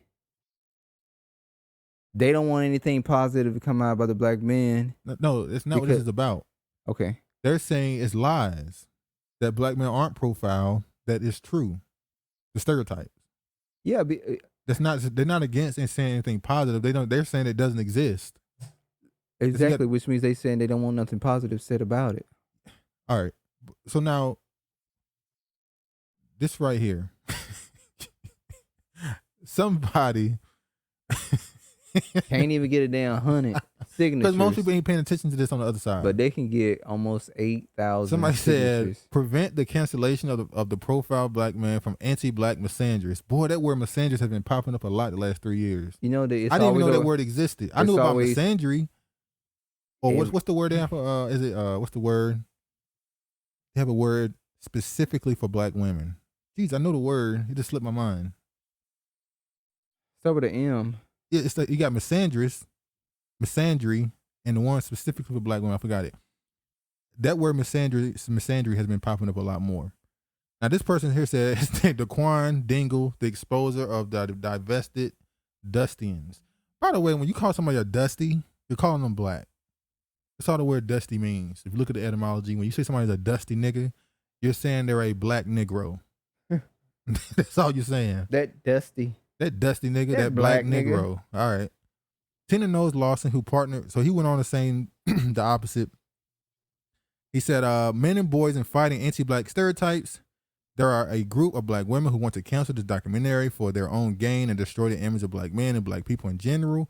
These women are known for making anti-black statements and are known in Twitter and social media platforms celebrating the deaths of black men and boys from police shootings and the lynching of our ancestors. These women do not care about black women and girls as they proclaim. They do not. A lot of them, they worship Miss Ann. And they have this wish to get away from the black community. They want to get away from not black skin, but blackness. Not black culturally, but black politically or black socially. They want a new identity, basically, which is why a lot of them, the word black woman now is becoming its own demographic. It's becoming its own race. Saying you are a black person versus saying you are a black woman is starting to become a line between them to where this segment of women want it to be completely separated. It's weird, but as you can see here, he said, these women do not care about black women and girls as they proclaim, but instead want to expand the image and stereotypes of black men and boys. Lexus Exis, the woman who made this petition, is known on YouTube for making anti-black videos on YouTube, and her following is known for their anti-black and misandrous statements of black men and boys. Due to attacks that men and boys, especially black men and boys have been under attack by this movement, and some of the members publicly said they want to genocide of black men and boys. Yeah, they said they want to abort all black male children. Some of the members publicly said they want to As a young black man and us black men and boys most stand tall against the attacks and keep fighting against the anti-black rhetoric and diverse movement who wants to destroy our image. If you, another man of another race, Latino or Native American or Arab, we thank you for your contribution to this petition and for helping other men and boys from attacks and destroying disgusting narratives, messengers of black men and boys. He said, if you what? He said, if you're Latino, Arab or something, thank you for helping. Why would it? Okay, I'm just going to leave that part alone. He didn't say white though. I tell you. In case anyone doesn't already know, misandry is the opposite of misogynist. Yeah, misogynist, I'm sorry. Misandry means hatred of all boys and all men. So he only trying to get 100. And he can't even get 100. It's not about can't get it. It's just people not taking it serious. It's like you have this. Well, the other people on the other when they taking it very seriously. I don't think so. I think this is more of 7,500 people ain't stopping nothing. You have to get a couple 100,000 people to sign that before it to mean anything. We need to do better as a community. Well, these are the what you would call it, the edges of your community. These are the people on the outskirts who have extreme opinions. And if y'all want to go off and be with other people, go off and be with other people and leave us alone. We tired of the bullshit. Do what you got to do for you. Yeah. But don't come back. Once you go, do not come back. I would love for this gender war to die. Well, it's not. It ain't going to die till you know when it's. Oh, I know when it's time for us to get the hell up out of here. Oh, and when shit hit the damn fan. Oh yeah. And when they come back the next time they come back with this shit. Yeah, that's when it's gonna die down. All right. Quick story I want to show. We were talking about the Metaverse earlier. Look at this. Metaverse app allows kids into virtual strip clubs. Now, so I mean, is it teddy bears and stuff giving no. lap dances or no? A researcher posing as a 13-year-old girl witnessed grooming, sexual material, racist insults, and rape threat in a virtual reality world. Now that's just is this grown people in there? Hold on. Let me say this. That ain't. I know it's gonna sound crazy. That ain't new. If you've ever been on PlayStation or Xbox, you heard a 13-year-old, they say all kind of shit.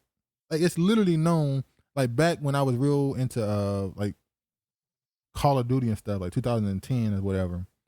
If you got on a headset and especially a little white kid, oh, you getting called all type of niggas. Yeah. You getting all the everything, every slur you can think of is flying out. Well, you have to say, how does this little boy know these racial slurs? Well, yeah, and we could say maybe his parents, or it might just be the internet as well. Because you're gonna hear it. They might heard somebody on there saying it who's older, so now they say it. Or they might have heard their parents saying it. But it's embedded in them. Regardless, like they go crazy on the internet anyway. So them hearing this in the virtual reality room is like, this is just the internet. Like it's not real. So what would be in a script club in the metaverse? Let's see. The children's charity said it was shocked and angry at the findings. Head of online child safety policy, Andy Barrows, added the investigation had found a toxic combination of risk. The BBC News researcher, using an app with a minimum age rating of 13, visited virtual reality rooms where avatars were simulating sex.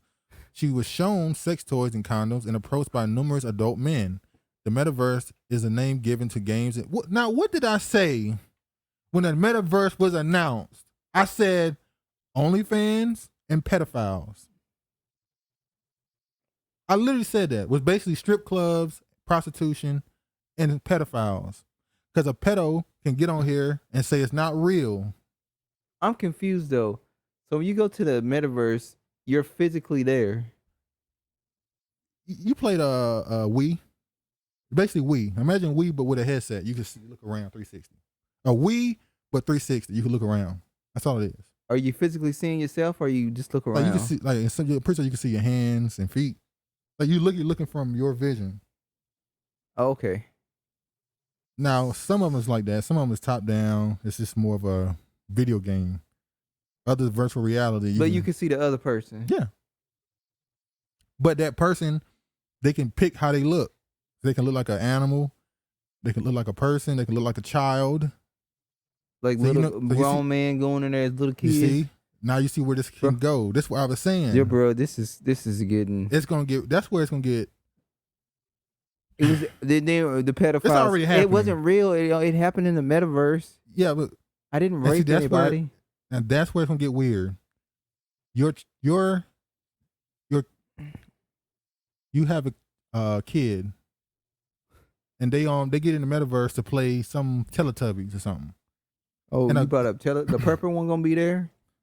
Tinky Winky. But Dipsy. listen, so he's in there playing this innocent game, or she's in there playing an innocent game. An adult is in that room. Now it's a video game or something like it. So you don't know, and they walk up to them and they saying stuff. You don't know what's going on. They take the things off. They done heard some stuff. They done seen some things. Big Mama can never forget that ass. Oh God. Oh God. So let's say you married.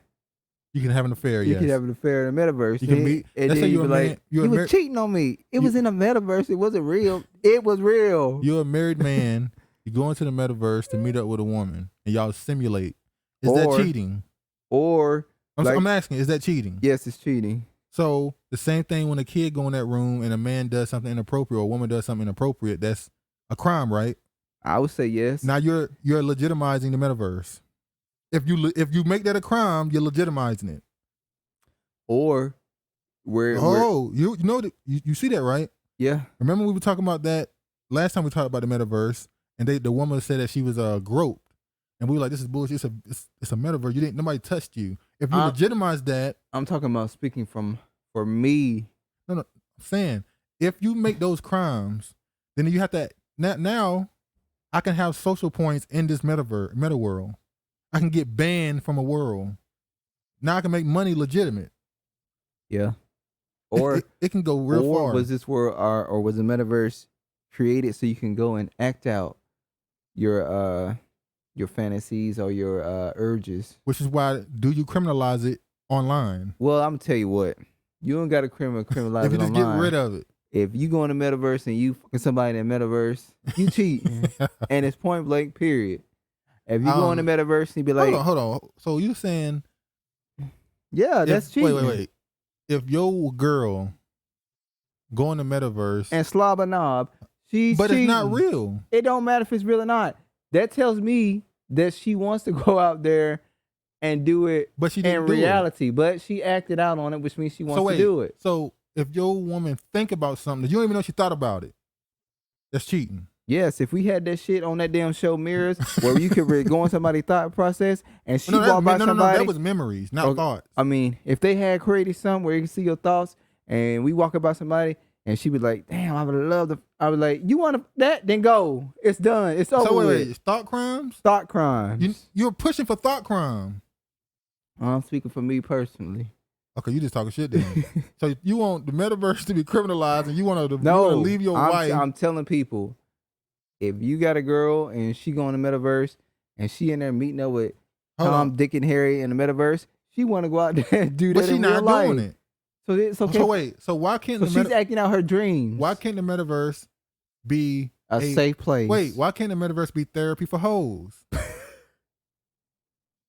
So wait a minute. What? That's a good thing.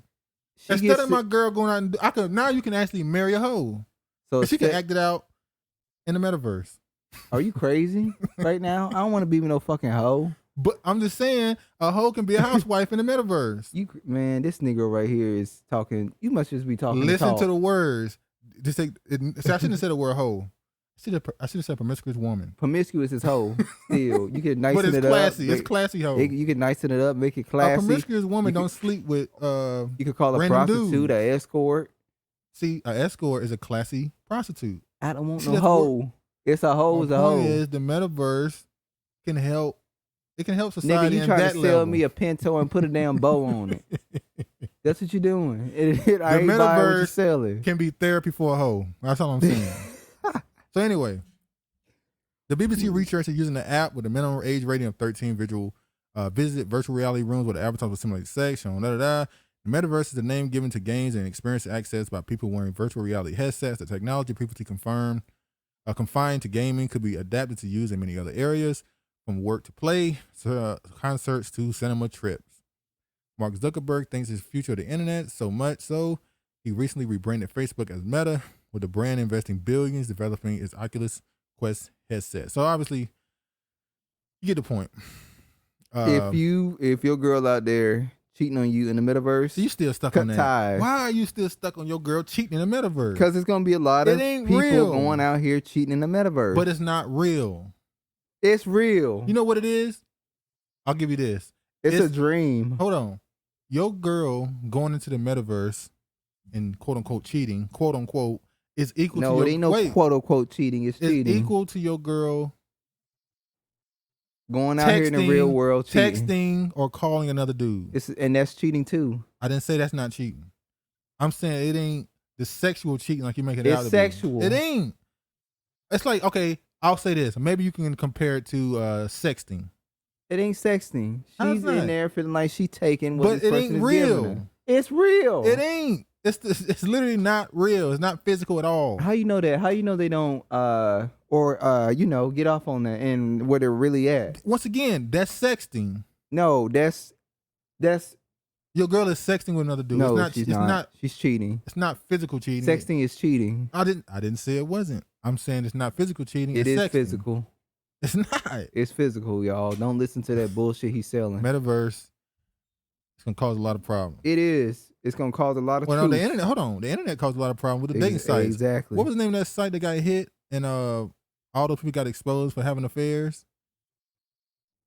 How do you create a website dedicated to helping married people have affairs, and it's legal?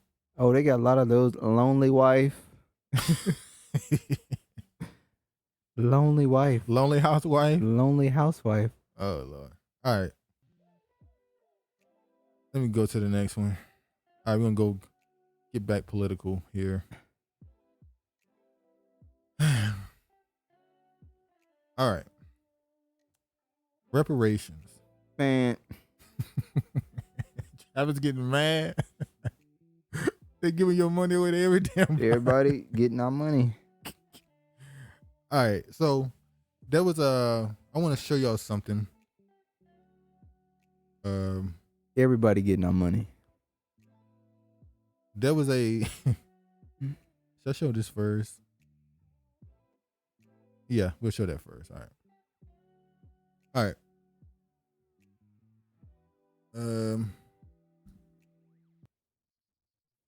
40 acres and a mule would be much more now. Yeah.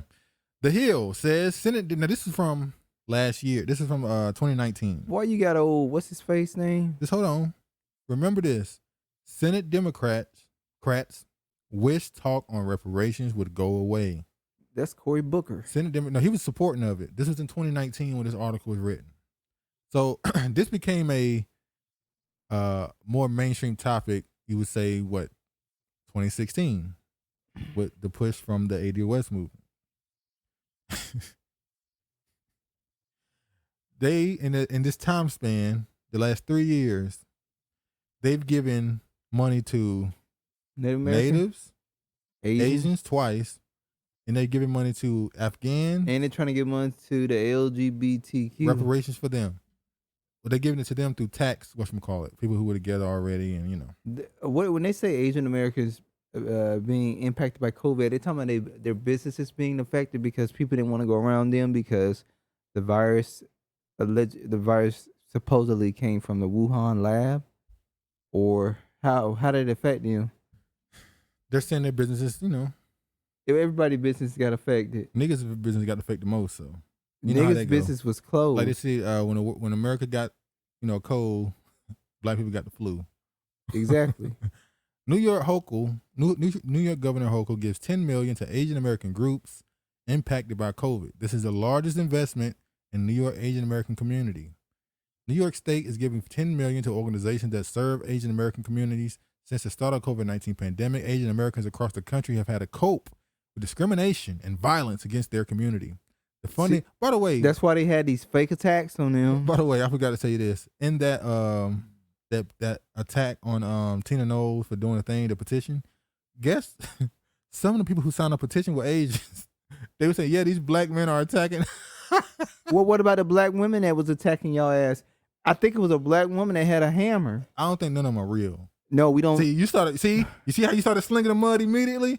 No, now you gotta repent. You gotta I forgot some of this stuff is not real. No, I know it's not real. But I said it was fake. But you was about to go in and say they're doing it. I go along with the stories. So if I'm going along with the stories, there's been a few altercations with the black woman whooping their ass too. It's two stories of them whooping their ass too. One got very violent. She had a damn hammer. Probably to ask the question, was that actually an Asian person? Or was that another bot? Somebody created a profile just to. But they did sign. All they did was sign it. You can create multiple profiles and sign it. What are you talking about? The petition. Oh, that could be a fake. That could be a fake person. Shit, it wasn't Asians fake. really signed it. Yeah, they signed that shit. But anyway, let me get back to this. The funding comes at a crucial time for organizations like the Asian American Federation, which has served as a safety net for many throughout the pandemic. People are leaving their home. They have tremendous anxiety, and we're just on the edge all the time. John Yo, the executive director of Asian American Federation, told ABC News AAF is one of the several organizations that will receive and distribute the fundings. So wait, so all they did was bring together their politics. They disaggregated themselves to different Asian communities, and now they're going to spread the money that they got from this. So they're using every ounce of political power they got to help their own. This is what they do. How nice that would be if they would do that for Black Americans. Oh, how beautiful that would be. But But it ain't gonna happen, Captain. It ain't gonna happen. They gonna fight. Somebody has to stay at the bottom. And unfortunately for us, because it's not unfortunate for them, unfortunately for us, they wanted to keep us at the bottom. Yeah. Let me show you this. Oh, here we go. After decades. It ain't going Shit, nowhere. it should be centuries. Feels like it. All right. After decades of lobbying, supporters say they have the votes in the House to pass a reparations bill. A reparations bill. H.R. 40 would create a commission on reparations for Black Americans modeled on the process Japanese Americans went through to receive reparations for being imprisoned in internment camps during World War II. More than three decades after it was first introduced, the House bill that would create a commission to study reparations for Black Americans has the votes to pass, as key champions say. How do we model a plan after Japanese Americans when we endured it before they did? They should have been modeling their reparations out after us, after Black Americans, but somehow we have to model behind other people. For justice only. For justice. Now, when it comes to activism, they follow your lead. But for actual justice, you got to follow them right into the damn core. The broad support they contend shows that the idea of reparations has gone from fringes to mainstream of American politics. This has been a 30-plus year journey, said Representative Sheila Jackson Lee. She had to take different approach. We had to go one by one to members explaining that this does not generate a check. We know Miss Sheila Jackson Lee, who's Jamaican, by the way. The commission would hold hearings with testimony from those who support and oppose the idea. Jackson Lee said the country would end up better from the process. Reparations is about repair, and when you repair the damage that has been done, you do so much to move a society forward. The commission can be a healing process. Telling the truth can heal America. So it took 30 years for them to study reparations. Well, but they think they have the support to get it passed. Mitch McConnell said he ain't getting no reparations. Mitch McConnell said he don't. And don't come with that bullshit about he owns slaves, because Barack Obama family owns slaves too. Yeah, he called that shit out immediately. I was like, all right. Mitch said, don't come to me talking about white people own fucking slaves. Black people own slaves too. So did Native Americans. Native Americans own slaves. Yeah, you should be asking for a check for them too. Shit. All right, I want to show y'all this. This is Professor Kevin Brown, and he talked about how Black immigrants are changing the meaning of a historic struggle by Blacks. Now, he did this speech in India, if I'm not mistaken. Excuse me. I think he did a speech in India. I'm gonna show you what some of the stuff he had to say. Whoa.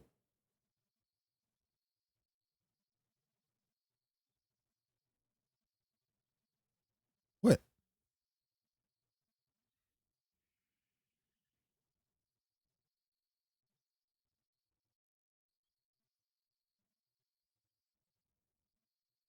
Increase in voluntary Black immigration into the United States, and this is changing the racial, changing the ethnic ancestry of Blacks in the United States. And I want to talk about the implications of that. But there's another trend as well that's occurring at the same time, and that is, once again, historically, if you had one drop of Black blood, if any of your ancestors were Black going back 5, 6, 7 generations, you were considered to be Black. But since 2000, the federal government has changed the definition of what it means to be Black. So now if you have parents of a different race, if you have a Black-white child, a Black-Asian child, they're no longer actually considered Black. They fall into sort of a multiracial category or 2 or more races category. Indeed, the other historical thing was that Black people could not define their race. Race was a socially ascribed characteristic. Up to 1960, 99.4% of Americans were either Black or white. 99.4%. So with the notion that any person with any Black blood was Black, you could instantly tell a person's race based on their appearance. But now in 2015, we've had substantial immigration from Latin America, substantial immigration from South Asia, substantial immigration from the Middle East. as well as increases in multiracials. So now it's not easy to tell a person's race based on their physical appearance. So many multiracials, and you'll hear from my son who's a multiracial in a minute, but also light-skinned blacks are being asked by others, what are you? And therefore they have some control over their racial identity. So those are the two themes I want to talk about. So I'm going to start with black immigrants. So can you go to the next slide? Okay. In 1970, only 1.1% of the black population was foreign born. This increases to 4.9% in 1990, to 8.8% in 2010, and actually goes up to 10% in 2012. So right now, 1 out of 10 blacks in the United States are foreign born. Indeed, if you just go to New York, a majority of the blacks you see in New York City are actually foreign born. So you're not actually interacting with African Americans, you're interacting with Nigerians, with Ghanaians, with Jamaicans, with Dominicans. And we're seeing substantial increases too in black multiracials, that is, blacks with a non-black parent, black white parentage, black Asian parentage. Those percentages are set to increase by 80% between 2010 and 2020. So can we go to the next slide? Okay. Here's one of the things that's happening. So if you think about Dr. M. Becker, one of the things Dr. M. Becker thought could lead to an end of untouchability was intercaste marriage. We're now seeing substantial interracial marriage among the black/African American population in the United States. So you can see here in 1970, of all blacks who were married, only 1.1% were married outside of the race. That increases to 2.4% in 1980, 4.1% in 1990, 7% in 2000. In 2010, it increases to 9%. But let me add. Okay, I have to interrupt it there. I was showing that for the point he made about how the demographics of Black America has changed over the last 40 years. When you talk about immigrants or interracial or mixed children. And when it comes to the racial discussion, we know that Sandy Darity gave his breakdown and understanding as to how reparations should impact the different demographics of quote unquote, what would you call it? Black people, I guess. Mm-hmm. His framework seems to be saying the same thing. So another reason why I'm showing that, I'm going to show this now. Hold on. There was a California. So what exactly was he saying? He was talking about the demographics of immigrants versus multiracial versus Black American. To San Francisco in particular. So he's pretty much saying who he feels should be entitled to get it, Where and I who's not guess entitled to get California it. was able to come up. He was talking about how immigration has changed Black Americas and what's black, the definition of black. So before they got here, what? Were you listening? I was listening. I'm just trying to get your interpretation of what you think he was saying. No, that's what he said. He was saying before immigration, the country was 99.94% black or white, and if you had a drop of black blood in you, you were black. Which I think that was a good thing, not keeping that as so. Yeah, I don't think because you have one drop of blood in you, you should be considered black. Yeah, so he made the point that after that, it was changed to there was more of a category for mixed people, and then you get, people from the continent or the islands who come here, and they are quote unquote black, but they are politically different. Like he also made a point later on in there where he talked about when he goes to South Africa, he doesn't have the same outlook on the country as somebody who was born there or who was already there. So he's able to socialize with anybody there, and they not have a certain level of nervousness, watching what they say around him, because he has no ties to the country. They can be freer to speak with him. He said the same thing exists when a person who's South African comes to America.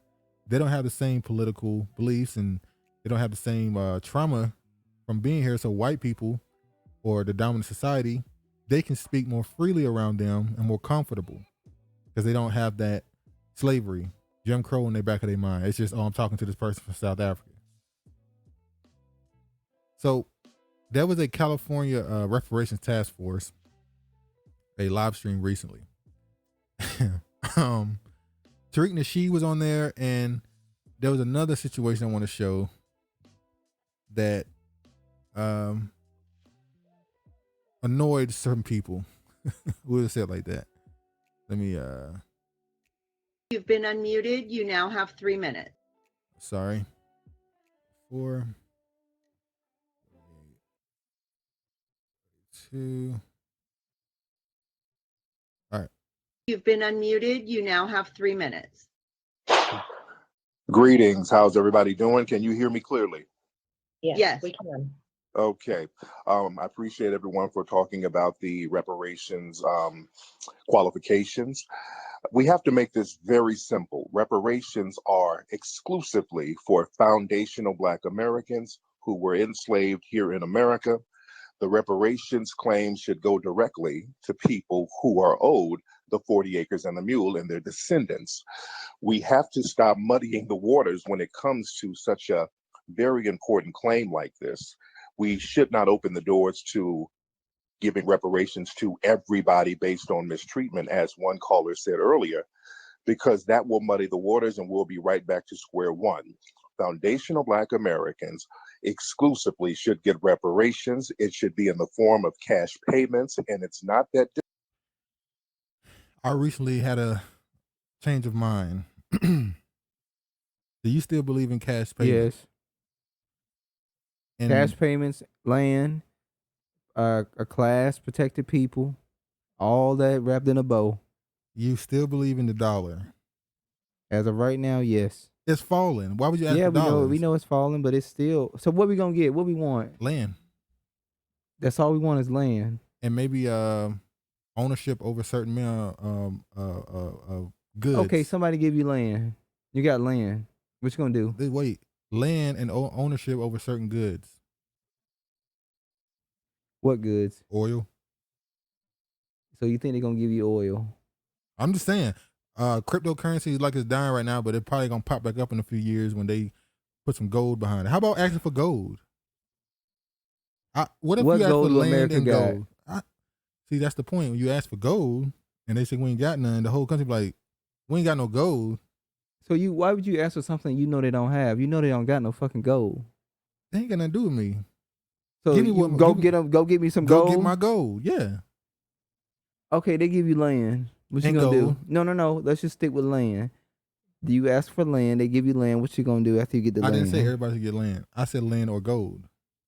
So everybody shouldn't get land, or everybody what? Everybody not gonna ask for land. So those who are fine with the dollar, look, I don't think that's smart. To get gold. I don't think it's smart to ask for the dollar right now. And you know America ain't got no gold. The dollar is falling. Why would you ask for the dollar? Why would? Well, okay, you asking for land. Land don't lose value. If a country comes in and takes over, it becomes more valuable. If a country comes in and takes over a country, somebody come out and steal your land. Yeah, what you gonna do? The Chinese people have already said they coming to take it. They have to take it. America is in debt to China, though. So you saying you wouldn't take land because you could possibly have it taken in a war, but you would take the dollar even though it's falling in value? No, I'm saying they both are at risk. That's what I'm saying. But land is more likely to be cool. You're more likely to do something with the land and gold, because you keep ignoring that part, than dollar. Well, you brought gold later on into so you the telling me when we conversation. had this conversation the other day, I didn't say gold. I'm talking about now. I'm not talking about the other I'm day. giving my full point. And then I told your ass the same thing. America ain't got no gold. That ain't got nothing to do with it. they ain't gonna say, what are they gonna do? Go out and say, let's go get these Black Americans their gold. I mean, where you put it? People gonna ask where it's at. They gonna tell you ain't none of your business where it's at. Ain't got nothing to do with me. Go get my Okay, gold. okay, there you go with that tough talk. Hey, we came to the decision. Yeah. If you have to pay me, that means I done sued you, so you owe me. And I want my gold. When does America ever care? They supposed to give you 40 acres and a They don't mule. gotta not care in the past. They don't have to care back then. Yeah. They have to care now. They scared. But another reason why I brought up America ain't backed by gold. They backed by lead bullets. We're gonna get back to that. But another reason why I showed that video before this, because this guy right here, Jovan Lewis, he is Jamaican. And I was gonna ask the question. Now, apparently I've seen people say that he is for African Americans getting an exclusive reparations. I was asking the question, what do you think about a black people from the diaspora, as they call it, being in positions where they can make decisions for your justice claim? It's a no. That's the same thing Sheila Jackson Lee is doing. She should not be over HR 40 because she's not Black American. But they believe in exactly what you're saying. I don't give a damn what they believe in. So they're not going to have that same passion and fight for you as a person who's actually in this country asking for reparations is going to have. They're not going to have that same fire and desire as you. So if they agree with you 100%, they lockstep with you, you just still don't want them. No. Okay. And what is your belief on it? I just find it strange that they always how could you even end up in that position where you have to agree with the Native group in order to help them get their justice claim? How do you even in a position to even have power? I tell you what, to get their justice claim? How many African Americans in other countries and have say so into their politics and their business and what's going on to their countries? How many African Americans go to other countries? Yeah, exactly. It's not so you can't compare it. If you had a person who was an ambitious political person who family decided to move to another country, they would try to. I don't think so. Influence. I don't think so. I don't think no, they you may don't think so. I think they may get involved, but they're not gonna try to be the lead person running the shit. That's not true. Give me an example. I 100% believe if an African American goes to another country and wants to be a part of a political movement, they would at some point try to spearhead it. I don't believe so. I think that's just anybody. And by the way, it depends on the person. It's a personality thing. It's not natural for a quote unquote foreigner to go to another country and try to take control. It's natural for these foreigners to come here and can try to take control. I don't think so. I think it's personal. It's an ambitious person. I don't think it has anything to do with their background. It's just, are they ambitious enough to want to lead it? And some people are so ambitious and desire to be at the forefront. Others, they willing to just sit in the background and just help. No. They trying to get their hand in the damn cookie jar. That's what it is. I don't agree with that. Well, I don't. Okay, that's difficult. That's to what you find don't out agree with. Who is a foundational Black American and who's qualified? If your lineage can be traced back to the 1870 census and your name is Negro on that census, you are a foundational Black American. And as our brother Sandy Darity said, people now who qualify must be classified as Black for at least 10 years. So we don't have a whole bunch of $5 FBAs popping up claiming to be descendants of slaves and foundational Black Americans. We have to make this cash payments. Every other group is getting cash payments. The Democrats just allotted about $10 million to Asian groups a few days ago. They are allotting money to Afghan refugees. They're allotting money to Hispanic refugees. So all of these other groups are getting cash payments. There's no confusion. The confusion comes when it comes to us. All of a sudden, the waters are muddy. Somebody was in here talking about repatriation to Ghana. We cannot have that. This is not what this is about. Nobody needs to go to another country. We're not from Ghana. We are foundational Black Americans. This is a nation that foundational Black Americans built, and we need to be compensated for what we built because we have the legacy of anti-Black racism that has disenfranchised us economically. So we need to be repaired economically. Thank you very much, ladies and gentlemen. Thank you, Mr. Nasheed. And he put it point blank, period. Ain't no fucking discussion else to say about it. Why the hell I'm a repatriate to Ghana when I'm trying to get my money here? You see, I'll show you what Smokey Robinson. Yeah, and he said you should have had. Why didn't you play that shit? Smokey Robinson was in the interview, and he has a poem he has for Black America, and they refer to him as African American, and he with disdain. He had to make sure he checked them on that because he kept making the point. He said, I've been to places all around the world. I haven't been to Africa yet. He was like, he said, when our veterans, Black veterans, went and fought wars, they didn't fight for South Africa and Kenya and stuff. They fought for Mississippi and Alabama. And Florida. I was like, damn, he was stuck on it. He said, I am a Black American. He said, I don't know. He said, what's the word he used? They negnify. They negnify. That's the word he created. Negnify, that's what he said. They negatify. I don't know if that's a real word, but he was definitely, he made it. He made it a word. He made it a word. And it might end up in your dictionary. I'm probably going to start using it. He negatified. He said back then they negatified the word Black. So they stopped using it against each other. He said, but it's a beautiful word. It's a strong word. I'm Black American. I was like. Ancestors been saying it for a very long time. Oh, damn, Smokey don't want to be considered African. Exactly. Why should you? I'm not an African. I'm in the country of America. So I would be classified as American. I'm Black American. So you're just I'm American. not African. Huh? So you're just American. I'm Black American. I'm Black. Most Black people say they Black. Okay. I want to show y'all something else. What do you feel? What do you mean? What do you identify yourself as? I've always said I'm Black. Okay. I mean, but that's just like. It's like what? That's like just what you grow up learning. You just go, I'm Black. Yeah. Like, so I don't understand I don't understand why the word African American all of a sudden became like disdain. Yeah, because you realize they are calling you an African. You go, well, how can I be something that I've never stepped foot on the continent of Africa? Africa is defined as it's a country. It's not even it's defined as a country.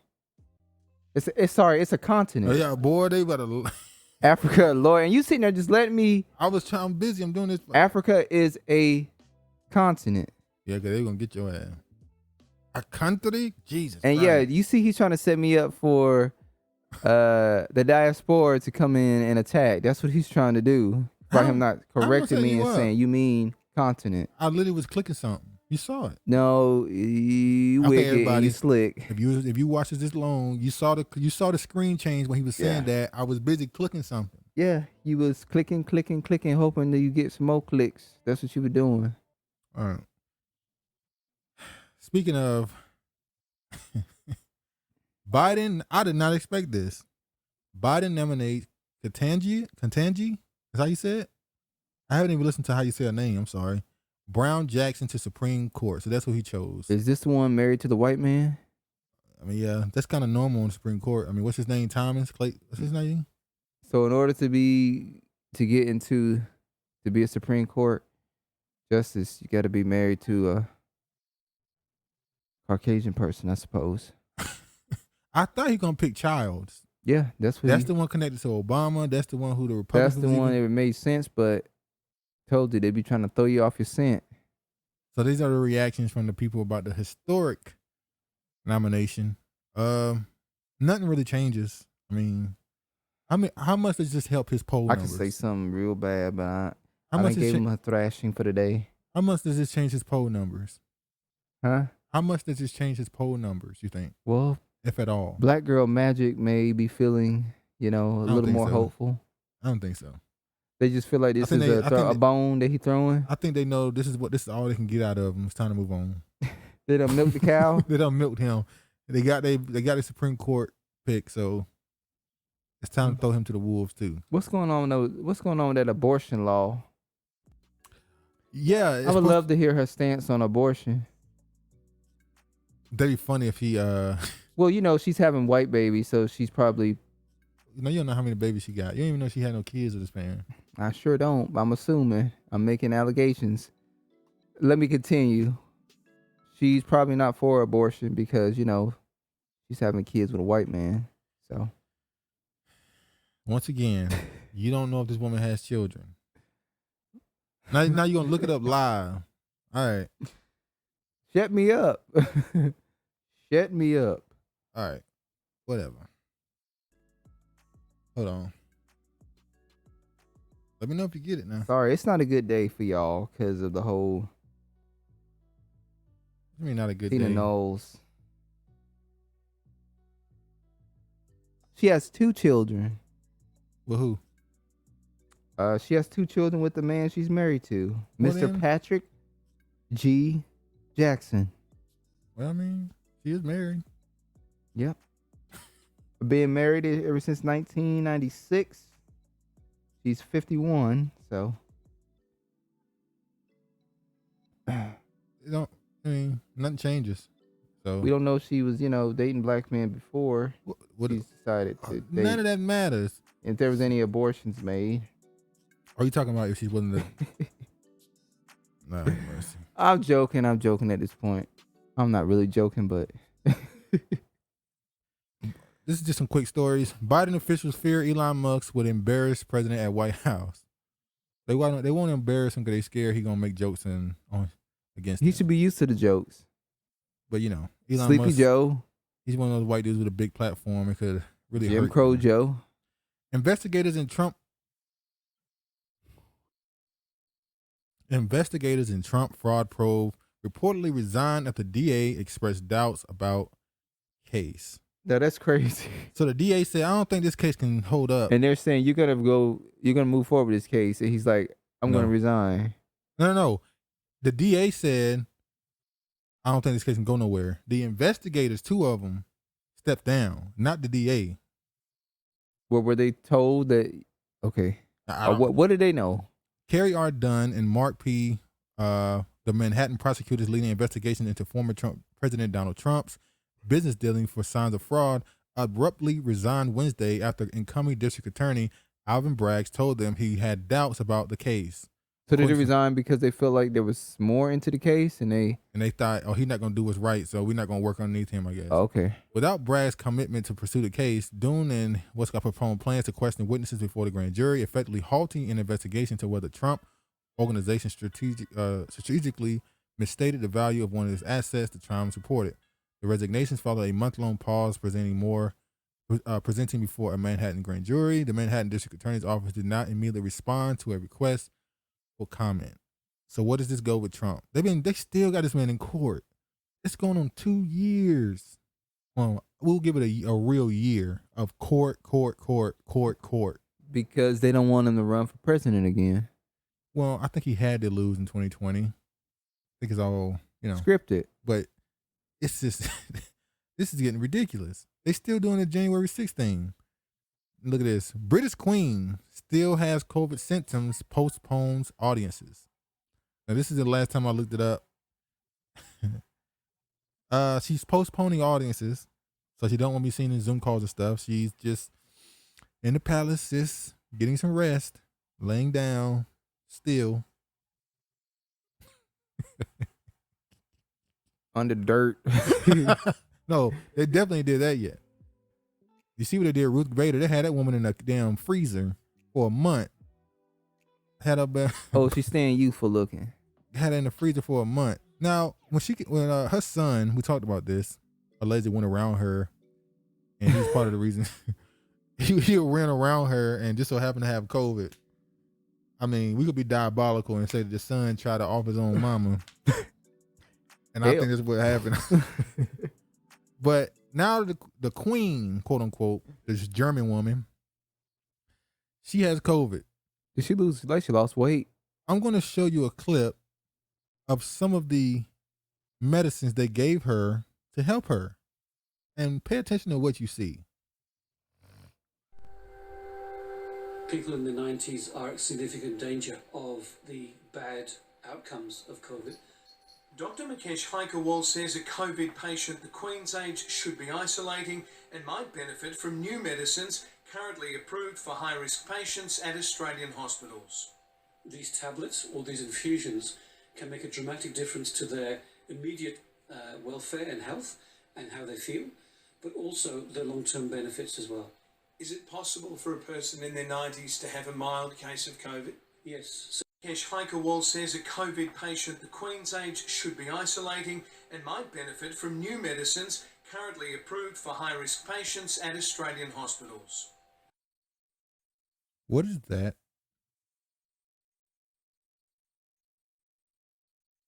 So the queen is getting ivermectin. Horse dewormer, as we're told. Leave it alone. So they told us for the last 2 years that this is horse dewormer. It does not work. Yet the so-called Queen of England, they're giving her ivermectin.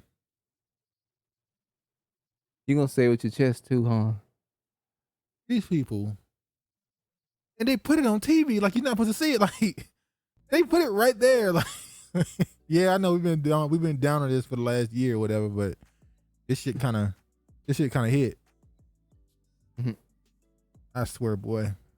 Now I'm gonna show you this. Should I even show this? Yeah, I'm good. We've been going long enough. I don't need to show no more. What?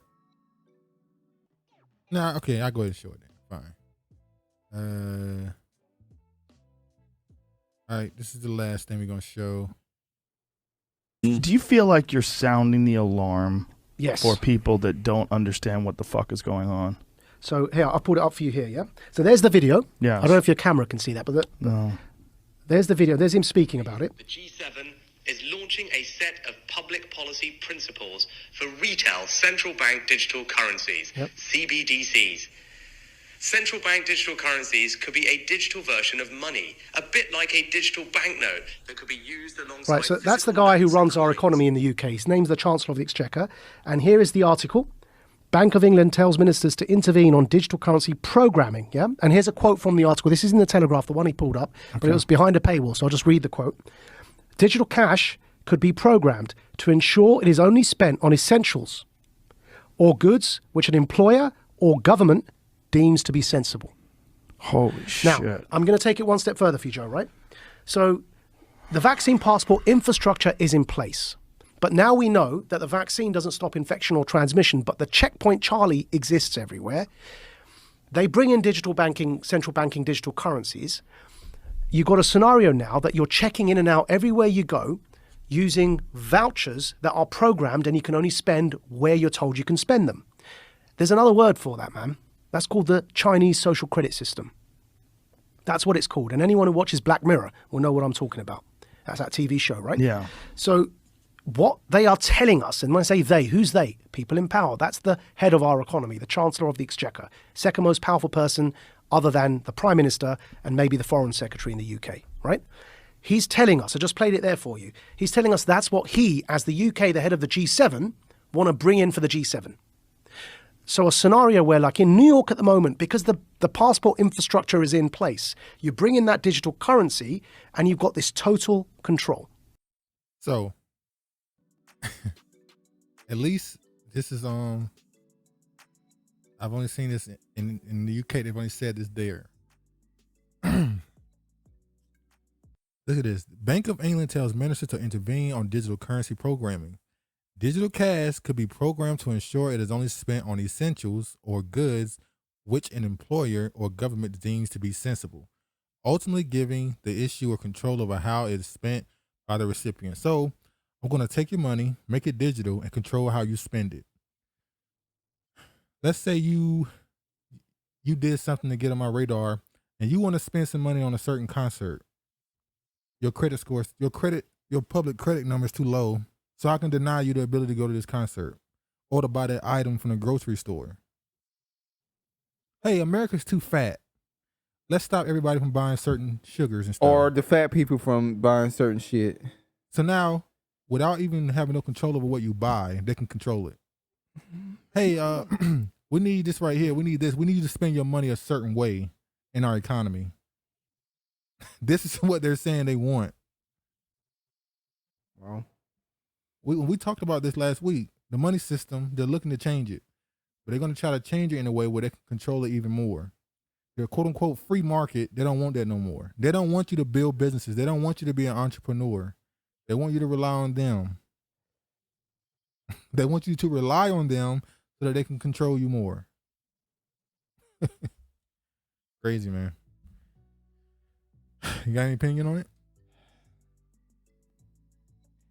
You know, it's sad that we're coming to an age of where we're fulfilling out the prophecy. and they ramping this shit up fast. Yeah, 2 years. 2 years. I mean, we like 2 years ago. You don't even hear this. And I think when it comes back the next time, it's gonna be like boom. It's going like I think they're gonna make it where you have to be vaccinated to ride the bus. Well, yeah, this it's time gonna start like impacting planes, all that. It's gonna start impacting the they called it the essential workers. Yeah, they're going after your ass next. Yeah, probably. They got the small businesses and the little, because they're trying to make it where they can completely control you. And what's the best way I can completely control you? By making you unemployed and relying on the government. Yep. And the issue. That's why I was like, I want that $2,000 check a month. No, I don't. I want to go out and make my own fucking money so I can do what I want to do with it. So we're gonna give you a stimulus, and we're gonna give you a child tax credit. We're gonna give you all this stuff. We're gonna give you money. We're gonna hike up your unemployment numbers to the point where people who had jobs were complaining. Man, the people with jobs are making less than the people sitting at home. That's how it was. It was an incentive to quit your job. I had an employee. I mean, he didn't really care about working. I mean, fire me, go ahead. Who cares? I got unemployment. But now the employment gone. When the employment gone, I was like, I'm gonna need to get 5 days a week and make sure it's 40 hours a week. I need my bread. That's how it was. It was like 3 days, 2 days. I don't care. And shoot, they only gave you what was it, 2 or 3 stimulus checks? Yeah. People's asking for one right now. Still. Yeah, they're still hoping that. I hope we get another one.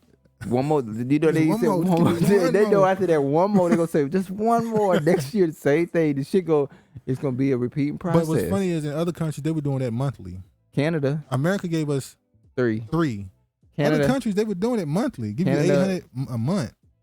That's why I was like, Canada was getting. They were getting 2,000. They were. I don't know. I don't want to say the dollar amount, but they were getting checks every month. Places in Europe they were getting checks every month. That's why Trudeau like some every week. Trudeau was like, I was giving you guys checks and you turn on me and do this to me. And I gave you money. I gave you money. Truckers were like, fuck your money. In the bad days. We done got fed off the pig. Now we're ready to. Now we want to go. We got fed off the hog. Now we want to move on. But in the United States, they didn't do that shit. America was like, y'all crazy. We might give you 2 or 3. America's like, we saving up ours for when we really start doing this, we'll actually have the funds to be able to do it. So. And then the population is a lot bigger, so. Yeah, but it's. Yeah, man, that's wars. Physical wars, spiritual wars, gender wars. And there's a lot of spiritual wars going on right now. Yeah. There's a high level of, I keep saying the water spirit. Lust. Yeah. Especially here, considering who walking around us, so. But yeah, man, you got any last words you want to say? Thanks for supporting the channel. And that's it pretty much. This is supposed to be the short one, but I stressed it. It's never under 2 hours. We finally gonna crack that 140 mark again, I promise. Shit. But anyway, man, we appreciate the support. Thanks for viewing. Please like, comment, and subscribe, and share it. Please comment on things you find interesting throughout the video. We'll try and respond more. But yeah, man, y'all be safe. All praise to the Most High. And peace, man.